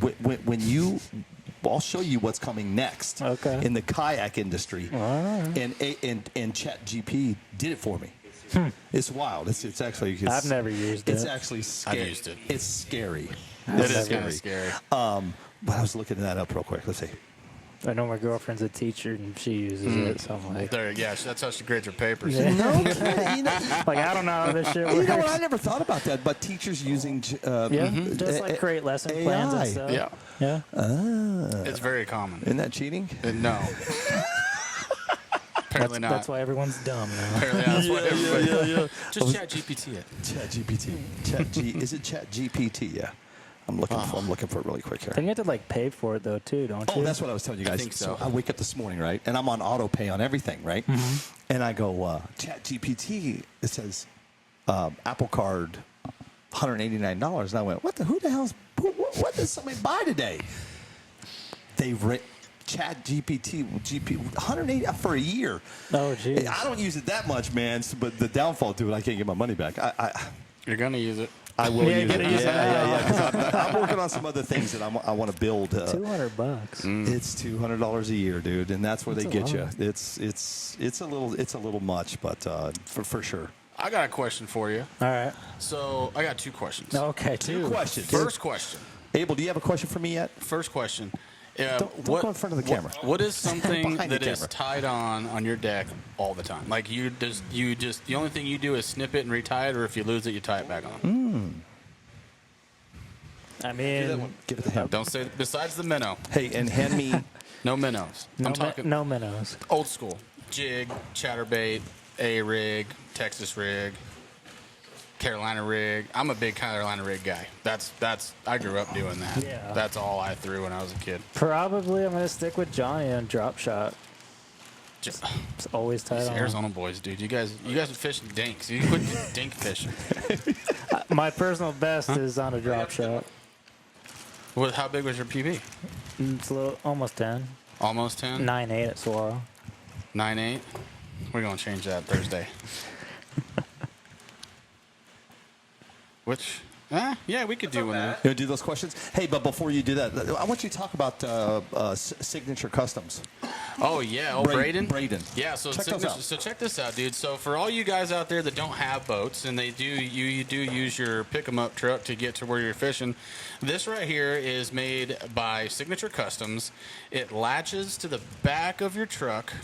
And what it does is it holds your rods in there so that you don't have to stick them in the front seat. So I know when I pond hop, I usually have somebody with me, and I like to be able to not worry about my stuff get broken. So he came in and we chit-chatted, and he brought me one of these. And it's literally, check this out, Ian, it literally is designed to where if you hit a tree, there are pressure points on the system that break so you don't break your rod. Hit a tree with what? Your truck. No, it's good. Like Oh. you're driving down the road and you hit it don't tell me you've never hit a tree with your pickup truck. I Rob. have. Yeah, exactly. See, so don't look at me like I'm Did you dumb. just say you hit a tree with your pickup truck? Like a limb, like a branch. Oh, I was gonna say, don't okay, think I've ever hit with my excuse pickup me. truck besides Excuse me. another You pickup wrapped your truck. truck around a tree? We're not We're not going to talk about that. Yeah, we're not going to talk about that. But there literally are choke points inside here, and they're pressure points, so that if you were to like get it caught on something, it breaks this, so your rods don't break. He's had a set of these on his truck for like, what was it, Dad? Like 4,000 miles. 6,000 miles. 6,000 miles without it breaking. So you put them in the bed, or Yeah, you put them. You put them on the side. You take this, you clamp that to your pickup. you mount that to your pickup. so it's like a truck, It's like a rod holder for your pickup truck. Gotcha. or like what am I trying to think of? Like a cab? Like the bed cover. Yeah. They're like the same thing. Yeah, he doesn't make that part. He just Oh, okay. uses it, but he 3D prints everything else. And he's had a set on his truck for 6,000 miles, and with him driving and everything, the little grabbers there in the middle they don't even scratch your rods. Oh wow. The material doesn't scratch your rods. It does not. He showed it to me too. He said he showed me a pole that he has put in thousands of times. He said it did not have one scratch on it. It's pretty cool. It's all 3D printed. It is carbon infused filament, so it's super strong. So they just go in here and like that. That's right. Nice. That's right. Yep. Absolutely. You can hold up to 2 per, so that's 8 rods. So for us AAA co's that cruise around, you fill up your front seat with your snacks, so you don't got to pull over. And you can put your rods in the back. Yeah, that's going to be on the back of my truck here when we leave today. I'm looking for his website. So he thank does you, not have a Braden. website? Appreciate you. Instagram is where you get a hold of Braden, and then you go to his, what is that, Dad? Custom? Signature Customs?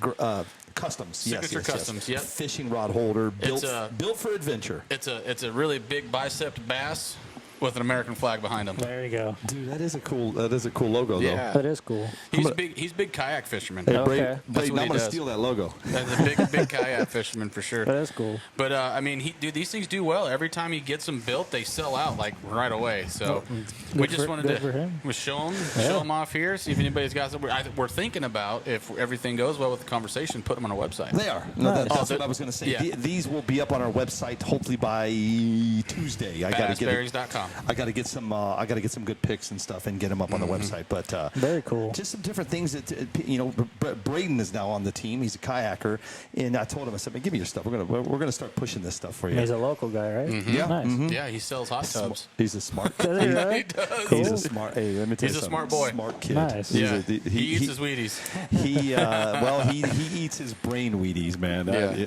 You get to talking to him, it's like, man, he wore me out. He's outside of my IQ range. Me too. So- Go ahead. Favorite body of water? Like if you wake up and Mama wants to go on the boat and you have a choice of anywhere to go, where are you going? That's good. That is a good question.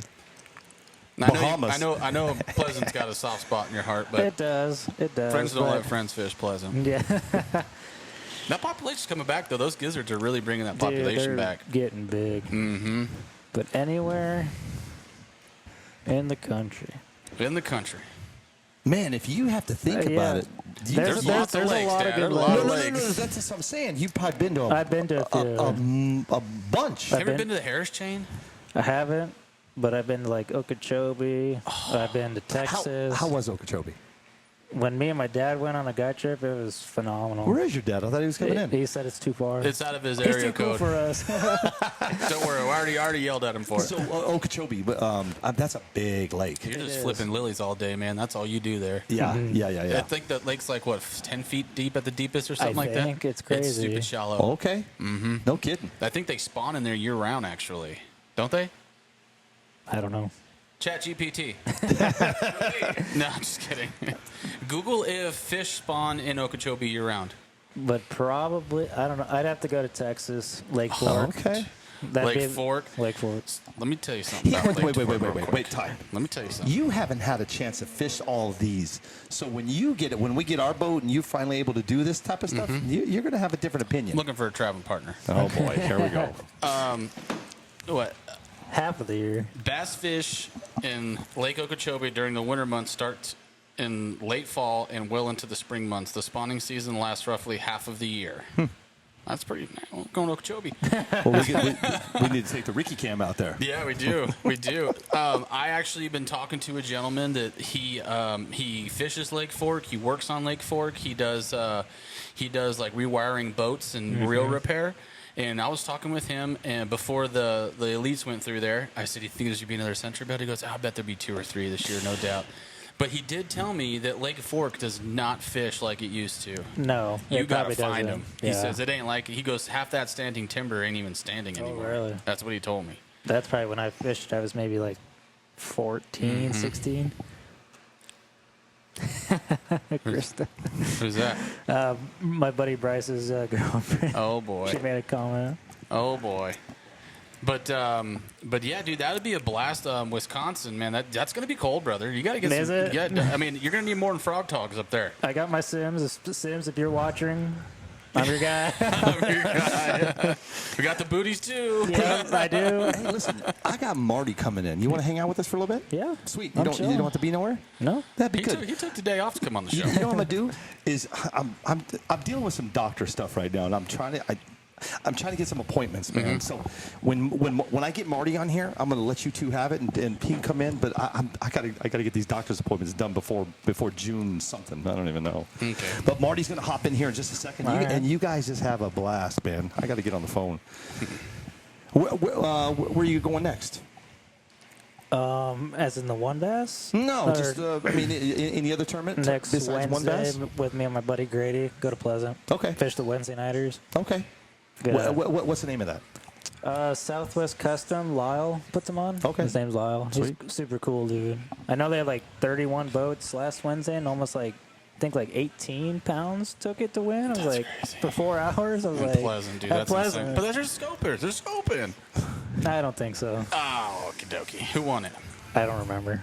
Don't lie to me. I don't. I know Okay. Justin Patty, if he's watching, he got like second or third with like 17. So Justin, dude, he's a stick. Yep. He's a stick, man. I remember when he won Mead yep. back in the, The day. Open. Like he killed it. Yep. He's been fishing ever since. How old is he? Patty? He's got to be in his like late 30s, early 40s, Yeah. somewhere in there. He's older than me. Fire. I was running trying to get these mics fun. I didn't know if he asked you. When'd you start fishing? How old? When I was 3. 3 years old.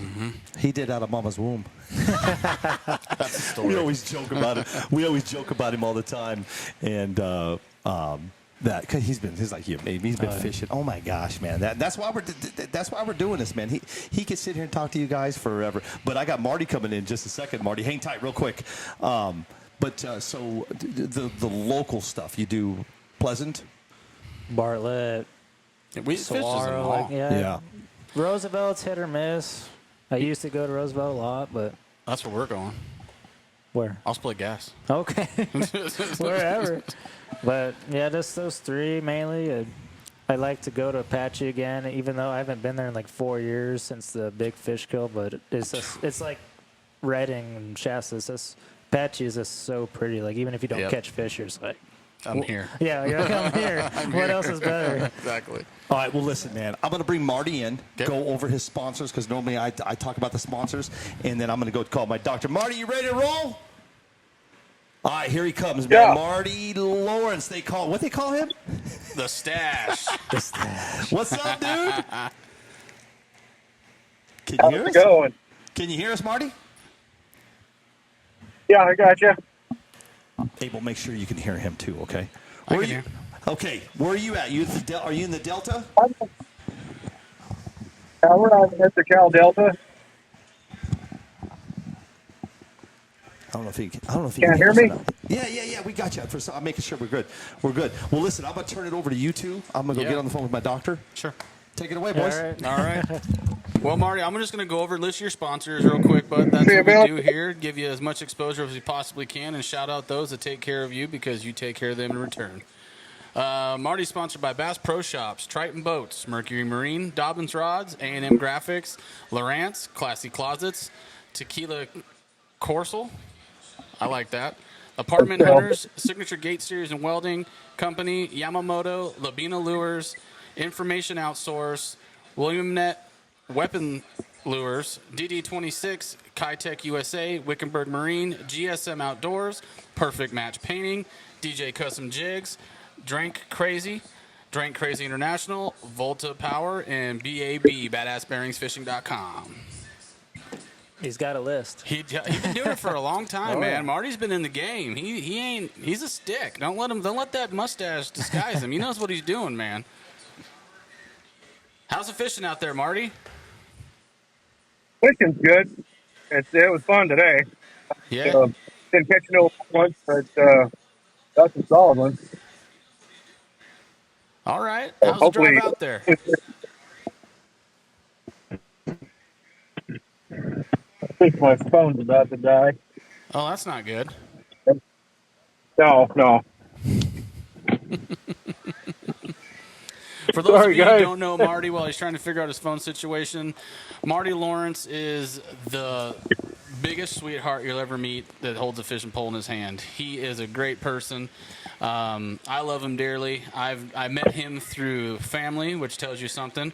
Marty's been fishing for a long, long time. He's got some hours underneath his belt.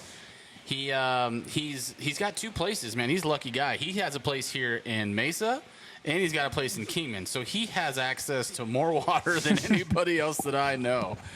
And he takes full advantage of that. Just talking to him, just keeping up and keeping in touch with everybody. He does a lot of the Nevada stuff. He fishes a lot in like Meade and Mojave. And then he does stuff here too, like especially with him being in Kingman, he's got, the Delta. I mean, that had to have been it took like an hour and a half off his drive that we would have had, you know. Yeah, absolutely. I was actually in Anaheim yesterday, and I drove back last night, and I was not happy about it. Not happy about it at all. Y'all arranged there, Sorry Marty? about that. Yeah. You got her figured out, bud? Yeah. Well, Marty, why don't you tell us Yeah, a little we're bit good to about go. yourself? Tell us how you got started and leading up to now. I just started as I was a kid and just stayed interested in it, and then life happened, so I took a lot of years out of it, chasing addiction, and then got back in and started it again in 2009, and here we are now. Wow. Heck of a timeline you got there, bud. So About 20 when years, you took about 20 years out of it, pretty okay, close to 20 years out of it. and when you came back, was it like riding a bike, or did you have a lot to learn? No, I just came back to just fishing pretty much the same way as I was whenever I quit, and but there's a whole hell of a lot more technology than what there was then. So Yes, that's sir. been the learning curve. You grasping it? Yeah, That's good.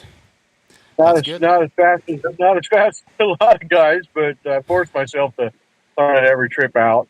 So Yeah, we had Johnny on earlier, and he said that these younger anglers that are coming up in the ranks that are learning and fishing with this technology, and that's how they're learning how to fish.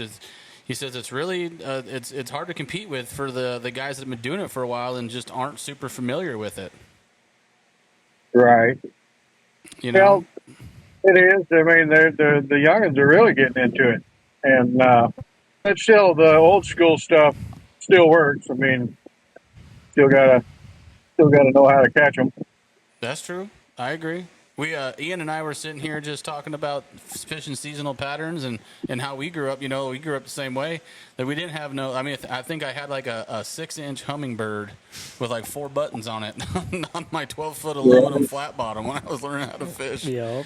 When I quit fishing, the Lawrance paper graph and a flasher was the top dog.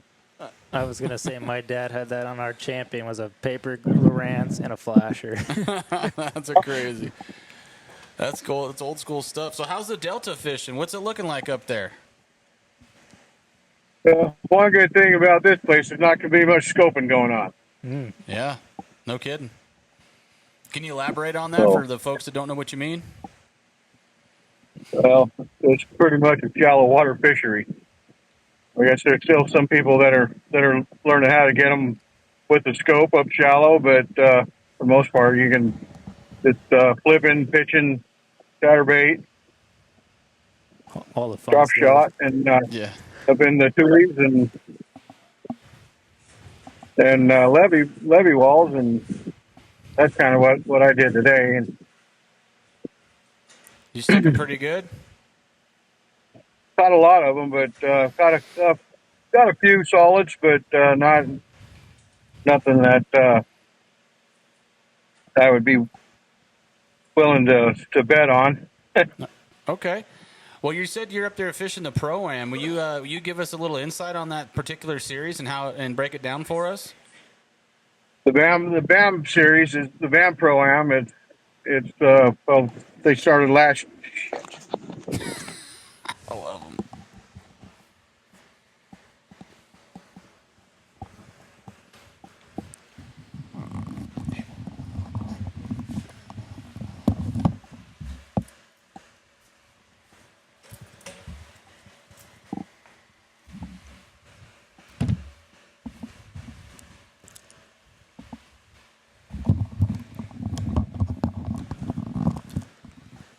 What's going on with Marty? Is he gone? I don't know. Something like his phone flipped and then now it's like froze. Oh, okay. I don't know. Do we lose him? Marty, are you gone? All right. Well, hopefully he comes back. Oh, no, we don't want that one. We want that one. I don't know what happened to him. All right. Well, hopefully. Okay. Yeah, Marty, if you're listening still, just exit out, come back into the app. It'll log you all back in. Just use that link that we gave you earlier, and you should be perfectly fine, man. All right. Well, I don't know what you and Bo were talking about before he had me come on. Yeah. Were you guys? Is it Marty? Yeah. Yeah, it's Marty. The mustache man, Marty. Dude, he does have a pretty big mustache. There was a guy when what was where I saw you at the competition last? Probably Havasu. Was it Havasu? Yeah. At a Havasu, there was a guy. Was it his mustache? Dude, he had like The beard. the beard. Yeah. Dude, he had like a all the way down. I think Shane's like best buddies with that guy. I don't Oh, know. okay. I don't know his name, but dude, yeah, he's got a beard like down to his knees. Yeah, It's dude, crazy. it was long. That was pretty sick. I've never, dude. Those guys that have those long beards, I'm sure it takes a lot of maintenance and stuff like that. I bet. Lots of product and making sure it's all well kept and stuff like that. Not to get all tangled up. Like I don't know how. You must put it like in a braid or something. That's what I like think. he I've seen when the fishes. guys have the long. They probably have like the bands. That kind of. I've seen the guys put the bands all the way down and stuff like that. Just kind of keep it all maintained. I feel like it'd get in the way of fishing. That's what I would like. Like if it gets windy or trying to cast, you Yeah. like yank your hair or something. Imagine that, like your hair gets like stuck in your ribs. Yeah. Oh god, dude, that'd be horrible. Sounds like a mess.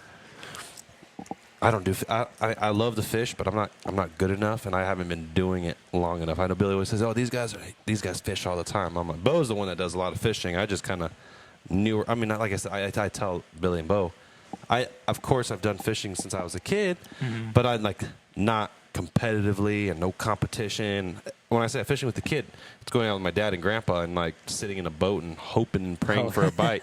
And then when I first started working here, I talked with Bo. I'm like, I want to get into fishing again. But I'm like, what's the fishing like style? I'm like, what's the fishing style where like you throw something out there and you're always moving. Like I don't want to throw something out like with my dad and just wait for a bite. Track a bear. Watch it. He He's flipped his camera or something and something happened, dude. I don't know.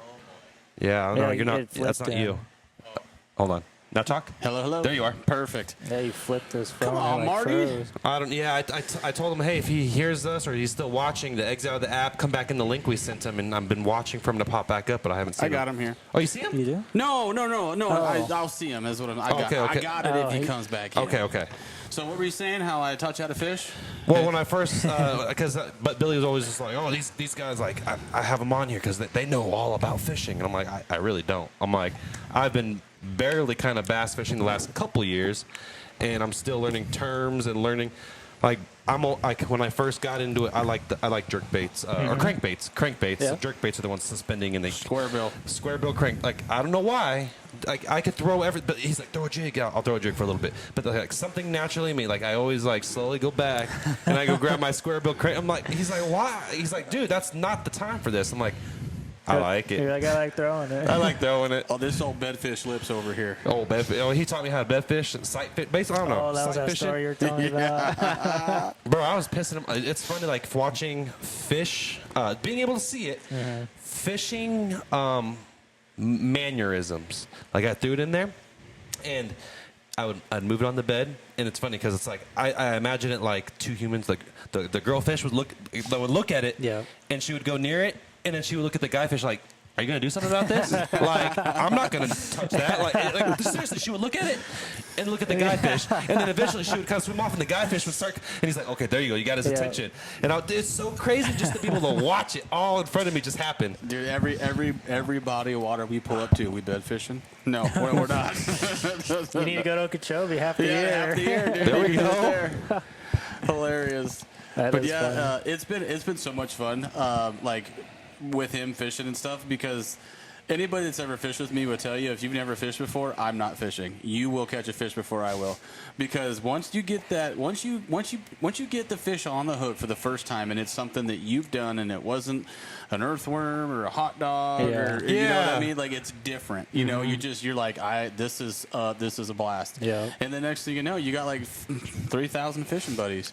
You know, it's an amazing thing. I was with a friend of mine. He just moved here from California, and God bless him, California. And he came over and he fishes for sturgeon. Oh, He's wow. a sturgeon Those are big, fisher. aren't they? Those are Yeah, huge. in some kind of river system. They in look the like Bay dinosaurs. Area. Yeah, he's like, "Where's the sturgeon?" I'm like, "What? We don't got that here. How do you spell that?" And he goes, "Oh, okay." And I was like, "What else do you fish for?" He goes, "Well, we catch catfish a lot." I was like, "We got catfish." Yeah, we got those. And he's like, "What about stripers?" Like, "We got striper. It's a secluded thing, but we've got them. You can catch them in the canals. You can catch them at Pleasant." And he's like, "Okay, cool." And I met him for work. We had a place at the Mesa Marketplace, and I would go out there on the weekends and work. And you just basically sit there and, "How you doing? Yeah, you have a question about batteries? No, have a wonderful day." Wave them on by. Exactly. So at the end of the day, when it gets real slow, all the vendors kind of sit around and chit chat, and me and him were talking, and he's like, "Bo, you gotta take me fishing. Bo, you gotta take me fishing." I was like, "Okay, dude. When I get a boat, I'll take you fishing." He's like, "You don't have a boat?" And I'm like, "No." He goes, "Then you fish?" And I'm like, "Yeah, yeah, exactly. Ocotillo, baby, shout out Ocotillo." But anyway, I had nothing to do on Saturday, and I wanted to go throw the jig around docks a little bit over here in some urban lakes, and I called him up, and he's like, "Yeah, I'm down. I'll be there in 30 minutes." Showed up. He showed up with this blue 4.5-foot Ozark trail. Yeah, I looked at that thing. I said, "All right, buddy, we'll make it happen." We probably walked, and this is no kidding, probably 1.5 to 2 miles. And I'm just like, pitch there, pitch there, pitch there, pitch there, pitch there. And we didn't catch one single fish. And he's like, "Bo, you said you were a good fisherman." I said, "Hey, buddy, it's why it's called fishing, not catching." Yep, You know what I mean? exactly. I said, he goes, "What should I throw?" And he opened his tackle box, and I'm like, he's got big old ocean plugs like this. And I'm like, "Yeah, you can give it a shot, dude, but that 6-pound test, you might not ever see it again." Gone. Absolutely, man. So, but yeah, even watching Abel fish, dude, it's so much fun, man. It's a blast. I love it dearly. I've caught some catfish off my square bill. Oh yeah, Catfish love a square bill, dude. You know, I catch a lot of junkfish off of chatterbait. Like the most. Really? The most, yeah. I used to go fish these ponds in my grandma's neighborhood, and I mean, they've got some nice fish. I've caught some 3-4 pounders out of there, but I always catch a catfish on the chatterbait. Really? What do you catch junkfish on the most? Crankbait. Crankbait, yeah. Always catfish like at Saguaro. Yeah, Really? that's exactly where I was. Was it? Saguaro. Saguaro, 2 yep. catfish off a square bill, dude. Catfish at Saguaro like a crankbait, dude. I don't know why. Saguaro. I thought I had like a monster. Oh, yeah. I'm like, "Oh my god, this is gonna be a big one!" And I start getting into the one. I'm like, The hell "That is ain't no that? bass." Yeah. It starts rolling on it. You know, you just Yeah. feel it start rolling, and you just know. You just like, "Oh man, try to shake it off, get out of here." Oh man. So, but anyway, that sucks about Marty, man. I wanted to talk to him about the Delta, see how he's doing. He fishes that BAM Super. Do you put any thought into that? You gotta have a rat boat. A rat boat? Wrapped boat. Sorry. You gotta be cool. Let's talk about that. You gotta have money. Yeah. Let's talk about You gotta be a cool guy. you know what? I know many fishermen that are absolute sticks that would do well in those tournaments. Oh, absolutely. But they're either not looking for a sponsorship or nobody's crossed paths with them. And it's kind of heartbreaking because they have the potential to go the distance. Mm-hmm. When I say go the distance, at least at a local level, be very competitive, you know, and like that's what the One Bass is for. That's what these other tournament series are for, is to get you to that stage, to get you to the next level. Like that's how you qualify to get there. Yeah. Like didn't the guy that won the Classic this year, he wasn't a pro, the Elite Series, the Bassmaster, he wasn't a pro. I mean, The kid that won? Yeah. Yeah, I think he just qualified through like college or something. Exactly. And he went in there and just showed them boys how to do it, dude. Yeah. I mean, you got some big names in there. Martin with not Roland Martin. That's his daddy. Scott Martin. Yeah. He was there. My boy, Mr. Milliken. That's my guy. Shout out Milliken. Good old Ben, if you Ben. watch him, what's up, bro? And hit me up about your bearings, dude. I hate watching you cast. And it just blows my mind on a pink chatterbait. Yeah. I was, who was that? I forget who was. Steve Livesey? I think it was Livesey. Live something, yeah. Something like that. His whole family was up there, dude. It was such a touching moment. It was so amazing, and that's what fishing is about, like spending time with the family and stuff. But I walked into Copper State that next week, dude. There wasn't one pink chatterbait on the shelf. Everything one. pink, everything bubblegum pink was gone. Yeah, so I think I'm just going to give bearings to everybody at the Bassmasters next year. So when they win, people want the bearings, no matter who it is. But, There you go. Absolutely, man. But yeah, that's crazy. Wisconsin, that's going to be intense, dude. Do you have any idea? Have you done any research on the lake? Or No idea. you're just going to show up and go fishing? No, I'm huh? going to probably do some research here soon, like YouTube videos, stuff like that. Like, Okay. I know they did have a high school tournament there, like, last year, and, had, 300 boats, and I heard, over half lower units is gone. Fun. So I'm like, hope they got a good Mercury trailer there. Absolutely. Well, what do you use on your dash for navigation? Hummingbird. I run 2 Hummingbird helixes at the bow, and then 1 for 360, and then just a Garmin Live Scope. And I think I don't want to get this wrong, but he doesn't watch YouTube anyway. Uncle Jamie, he just switched over to Hummingbird for their mapping. Yep. It's known. A lot of people. Yeah, Hummingbird mapping is. I would say it's pretty. It's up there. That's it good. might be the best. Hey man, shout out Hummingbird. What's up? I would say Garmin's probably second for sure. Yeah, I would say so too. Garmin's a pretty big name. Garmin's definitely out there. I think they're the first ones that came out with Live Scope. No. Yeah, they were. Like they were. 8-10 years ago it was out. It's crazy how fast Live Scope's been progressed. around. Oh, dude, it's crazy. And people that think last 3 years, everyone's talking about Live Scope. It's been out for 8+ years. I think it just got affordable. Finally got affordable. A little bit. It's You know? so expensive. Oh yeah, dude. You walk in there to set up your boat, you're dropping $5,000 to $8,000 just on screens. Mm-hmm. Easy. We've all seen the memes where they got the 55-inch on the front of the boat. You know what I mean? That's part of it. But I was watching an MLF tournament not too long ago, and the guy that won it did not scope one time. He was fishing. Wow. He was flipping docks, flipping brush piles, and Good for just him. killing it. And then, the MLF now, you have periods, right? That's I've how they seen broke that, that yeah. down. Yeah. So, they have these little deals. They'll go and they cut the power to your light. You can't use it. You just can't use it. And I think it's cool because it really gives the folks that have been around for a long time that aren't super familiar with. But if you've been around for a long time, you were around when it came out. Yeah. You had the opportunity, chose not to take it. You still want to fish your 70-yard points and drag a craw across it and call it a day. But yeah, for the most part, technology is definitely, like Johnny was saying, it's definitely changing fishing. There's no doubt about that. I'm sure it is with the batteries too, technology and the batteries. Yeah. We did a video today, an hour-long video about the difference between batteries, and it's important for people to know. And it's not us trying to sell our product; it's us educating people on what it is. I'd love for you to buy my batteries. Don't get me wrong, please do. VoltaPowerUSA.com or VoltaPowerLithium.com. And but yeah, it's just amazing. I can't wait for you to get them in your boat, dude, and you can really just see the difference. Yeah, I'm excited. The one biggest thing about it is that active charger. You're going to see a huge difference because I don't know if you've noticed this, but I've talked to a few different people that in the beginning of the day you can see out 50, 60, 70, 80 feet, and then at the end of the day it starts creeping in on you. Not such a good picture. You're not getting the distance you're looking for and stuff like that. And this is going to change that. And I am super excited to put them in your boat. I have to go pull them off the shelf before you leave. Get you some bearings and stuff too. And they'll be topped off on charge. Absolutely. I don't think Marty's coming back. I don't You think wanna so. Text him? Yeah, I probably should. Let's text or call him. Yeah, Yeah. yeah, Marty. He's a little older. He's probably just like, oh, I'm out. Oh, that sucks. He doesn't know he can just join in on the link again. Yeah. I know you guys talked a lot, but like I told my go-to just I always fall back on the square bill. Did you guys go over do you have like a something you always go back to or you love? Everybody else, the freaking drop shot. Drop shot.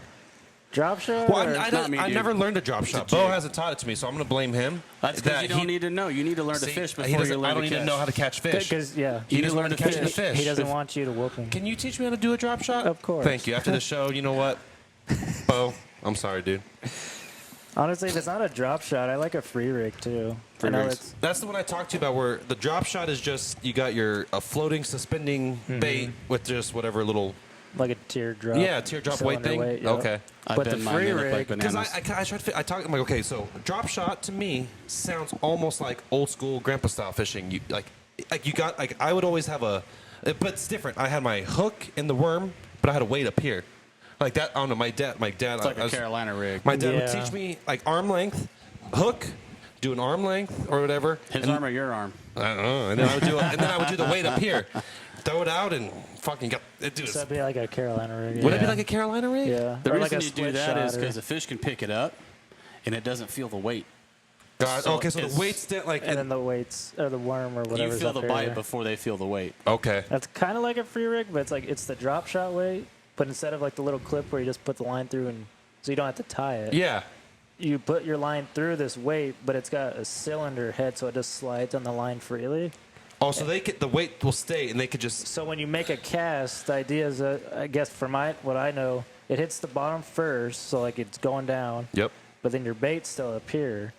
Oh. So and when you when you bring it closer, like you bring it towards the weight, and then like I guess you're supposed to hop it, or you could drag it like a Texas rig, but you hop it, then that weight separates again, and then your bait gets up here, and then. Okay. So it's I guess a more natural. Look. I'll have that Bo take me to do some sight fishing so I can see how it works.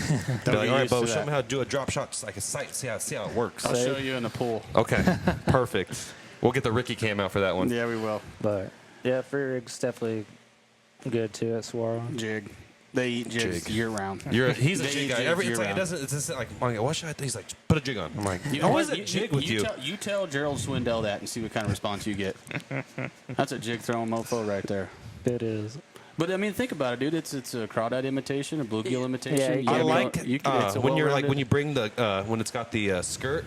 It almost looks like an angry, like a betta fish when they puff out their gills. Oh, okay. When you're bringing the swim jig, like it's got those, and it starts moving by the little head, the weighted head. They got these. I bought this one that has like a skirt that's by the head, and when you move it, it's like makes it look like the fish is all mad, like it's fluttering its gills or whatever. I'm like, there's a term for that though. I forget what that. You know what I'm term is. talking about? Yeah, it just like flares. It gives it more of a body. It flares it like it flares out like a bulky presentation. There's a name for it. It's they pull it in front of the head and they snip right after the weight. Yes. Yep. And when you're bringing it, the skirt. So like you got your skirt instead of all coming back, you put skirt both. I mean, they do it that way anyway, but you take the front skirts and you snip it so that it flares out in the front. Oh, you know what I'm talking about. It's like on the jig though. On the jig. It's on the jig. Yeah, on the jig. Oh my gosh. It'll come to you. It'll come to you. Yeah, but dude. We turned the boat around a lot for able square bills.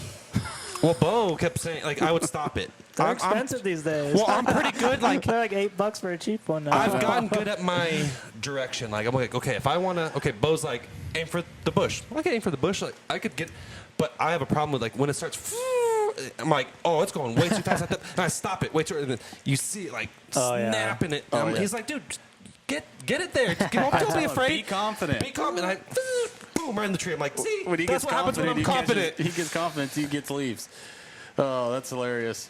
But it's fun. I enjoy it. It's a blast. I've got that water Hellcat. That's why I keep going. Oh, I've got the water Hellcat. The DC. Oh, man. The DC. I used to have those. They get annoying for me. You know, I was just telling listening him. to it all day. I know. I told him, I tell him, I said, just put that thing down, please. Yeah. Just go grab your other He's one like, over there. I'm going to have to put my AirPod. Can you just switch it up, maybe?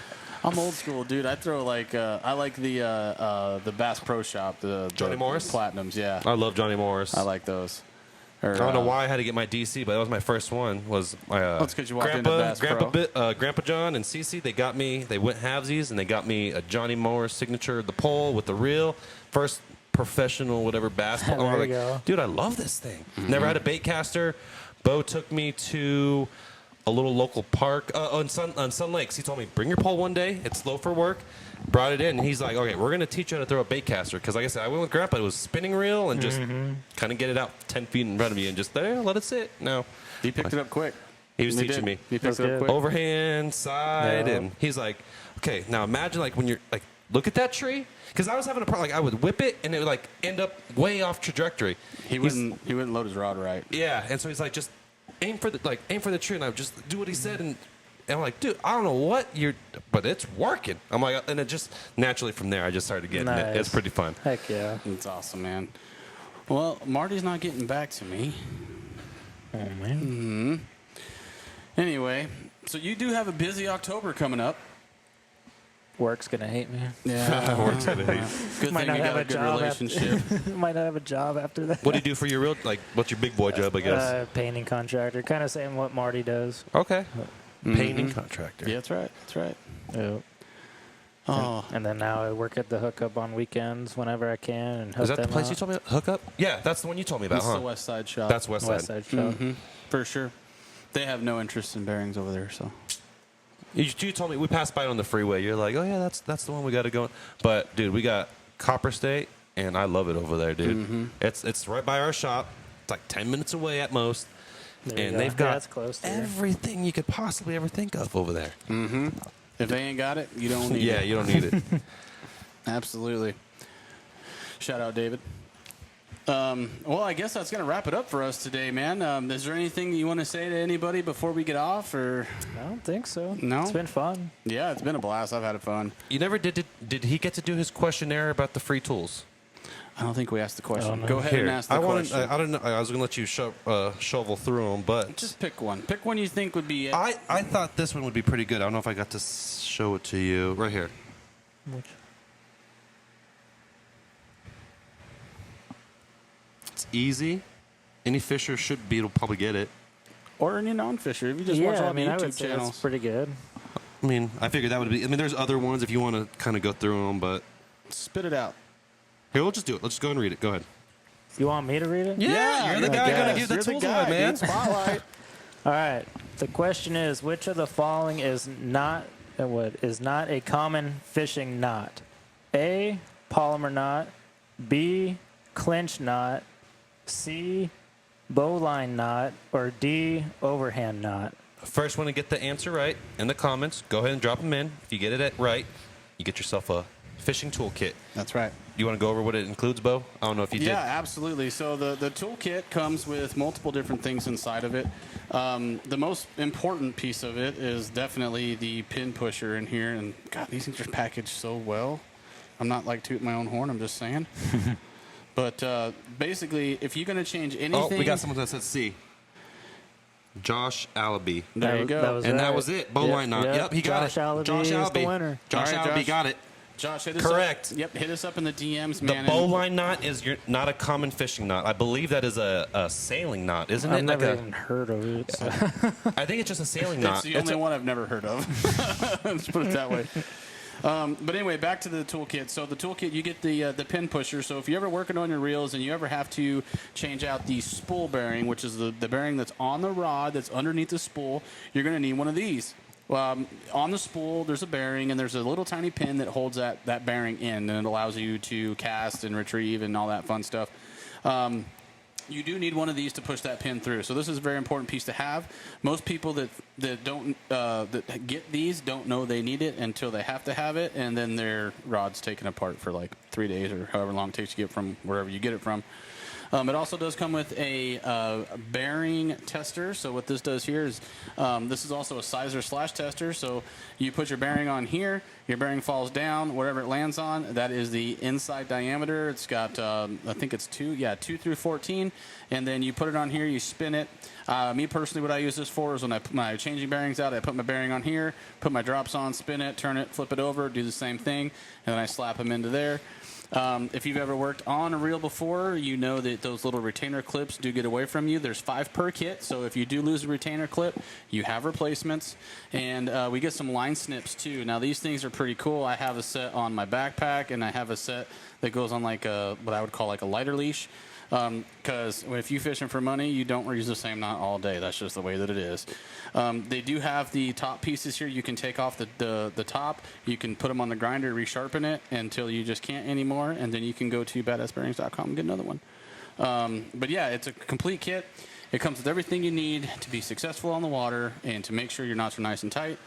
And if you do go to BAB.com, get some bearings, this would be very beneficial for you to change them out.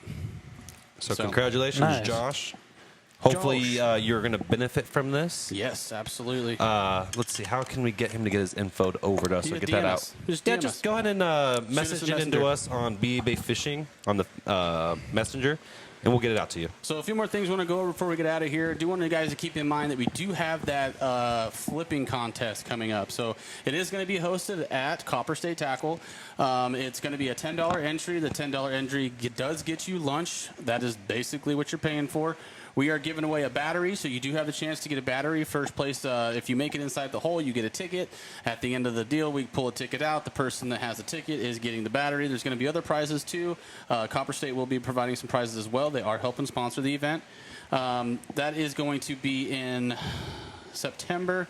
There's going to be flyers coming out soon, so just stay tuned for that. Make sure you like and follow the page. That way, any kind of updates we have on it, you do get those firsthand.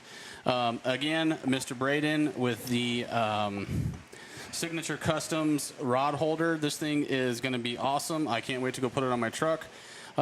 These things are built well. I can definitely feel the quality in here. There's many different benefits to it. We will be having these on our website here shortly, so just stay tuned. If you're impatient and don't want to wait for that, you can definitely go on Instagram to, Signature Customs fishing rod holders and get them direct from him. But you do have to be on it like Blue Bonnet because they go out as soon as he gets them in. He sells these things all over the United States, and they are awesome. Is there anything else you want to add, Abel? No, I appreciated talking to you and have fun talking just some basic fishing things and maybe I'm going to go try myself out a drop shot now. See if maybe I can actually catch something more than a 2-pounder. I'll teach you how to tie it on. All right. No more 18-pound test line. I'm done with that. Oh, dude, I'm so done with that, dude. He's like, oh, okay. I know hold it's a on. little. There's a backstory. I was gonna say there's a little story to this. I mean, they got plenty of time. There's This is Abel. I need that. He bought a junior swim. You know the iRod junior swim. It's like a 7'6" extra heavy fast tip. Yeah. And he bought this big old reel for it. And he's like, "Bo, what kind of line should I put on here?" I was like, well, "What are you gonna throw?" He's like, "I'm throwing big old swim baits, like at least 18-pound mono or something. You know, you don't want to snap it off." I bought it, Yeah. and I put it on, and I'm like, I'm used to 8 to 10, and I'm like, bro, this is like throwing piano wire. Like I can't. It's thick. I feel every bit of it on my thumb when I'm throwing. I'm like, I'll lose. I don't care about bringing the trunk up from the bottom. I'm like, can I do like 12? I'm like, 8. It's just too much. You were throwing a frog. That's true. Like, There was no weight behind it, huh? Yeah, no, that's why that helps that. Plus, obviously, you didn't oil your bearings, so I don't know what to tell you there. They were a little dry. Real care, casting real care is a thing, folks. So, all right. Well, Ian, welcome to the team, Yep, man. thank you. Appreciate you. Yeah. It's awesome having you Thank here. you. Yes, sir. Thanks Thank for you. coming in. You're our first one in the studio, so you Cool. got that. You can, yeah, what's up, y'all? And we're glad to have you. We're excited to see where the season goes. And play your cards right, dude. You might be back next year. Oh. Might be back. Might be back. Might be back. We'll discuss that at the end of the season. All right, everybody. Thanks for tuning in today. If you, the gentleman that won the package, please reach out. And then if you guys have any questions about anything that we talked about today or batteries or anything, please feel free to reach out to us. You can reach us out to Messenger here. If it's about bearings, it's badassbearings.com. Or if it's about batteries, it's voltapowerlithium.com. Either one of those websites, you can say ask a question. It'll send it straight to one of us or the boss or my sister, and we'll get those answered as soon as possible. Thank you guys for tuning in. I hope you all have a wonderful weekend, long weekend. Be safe. If you're out boating, abide by the rules. Drinking and boating is against the law. Don't do that. Johnny not coming on? Johnny is already on. Did we have 3 people already? Yes. Holy cat! Marty was like here for like. Oh, that you're Yeah, right. Marty, Marty was was here only, for yeah, like Marty 20 was 20 minutes. seconds, Yeah. Okay. Anyway, thanks again, guys. We appreciate you tuning in. If you have any Itinerary for questions- next week? Are we doing a show next Oh, week? Yeah, I will have an itinerary Okay. out for next week. It'll be posted up soon? I'm not telling you who's. Post Yeah, it we'll Monday. let you know Monday. Not telling you who's coming on yet because they have not verified they're coming on yet. But again, big thanks to Ian for coming in. I did say Happy Memorial Day. Told us to be safe, Yeah, no okay. drinking and boating, and all that good Okay, stuff. Okay, let go of my hand, Dad. And if you're on a wake boat, be cautious of the fishermen because you can catch them off guard and throw them off the edge. So For Johnny out. yeah, Look for Johnny. Go past Johnny going like 50. All right, guys, we're getting out of here. Have a long, safe weekend. Be safe and tight lines. Later, guys.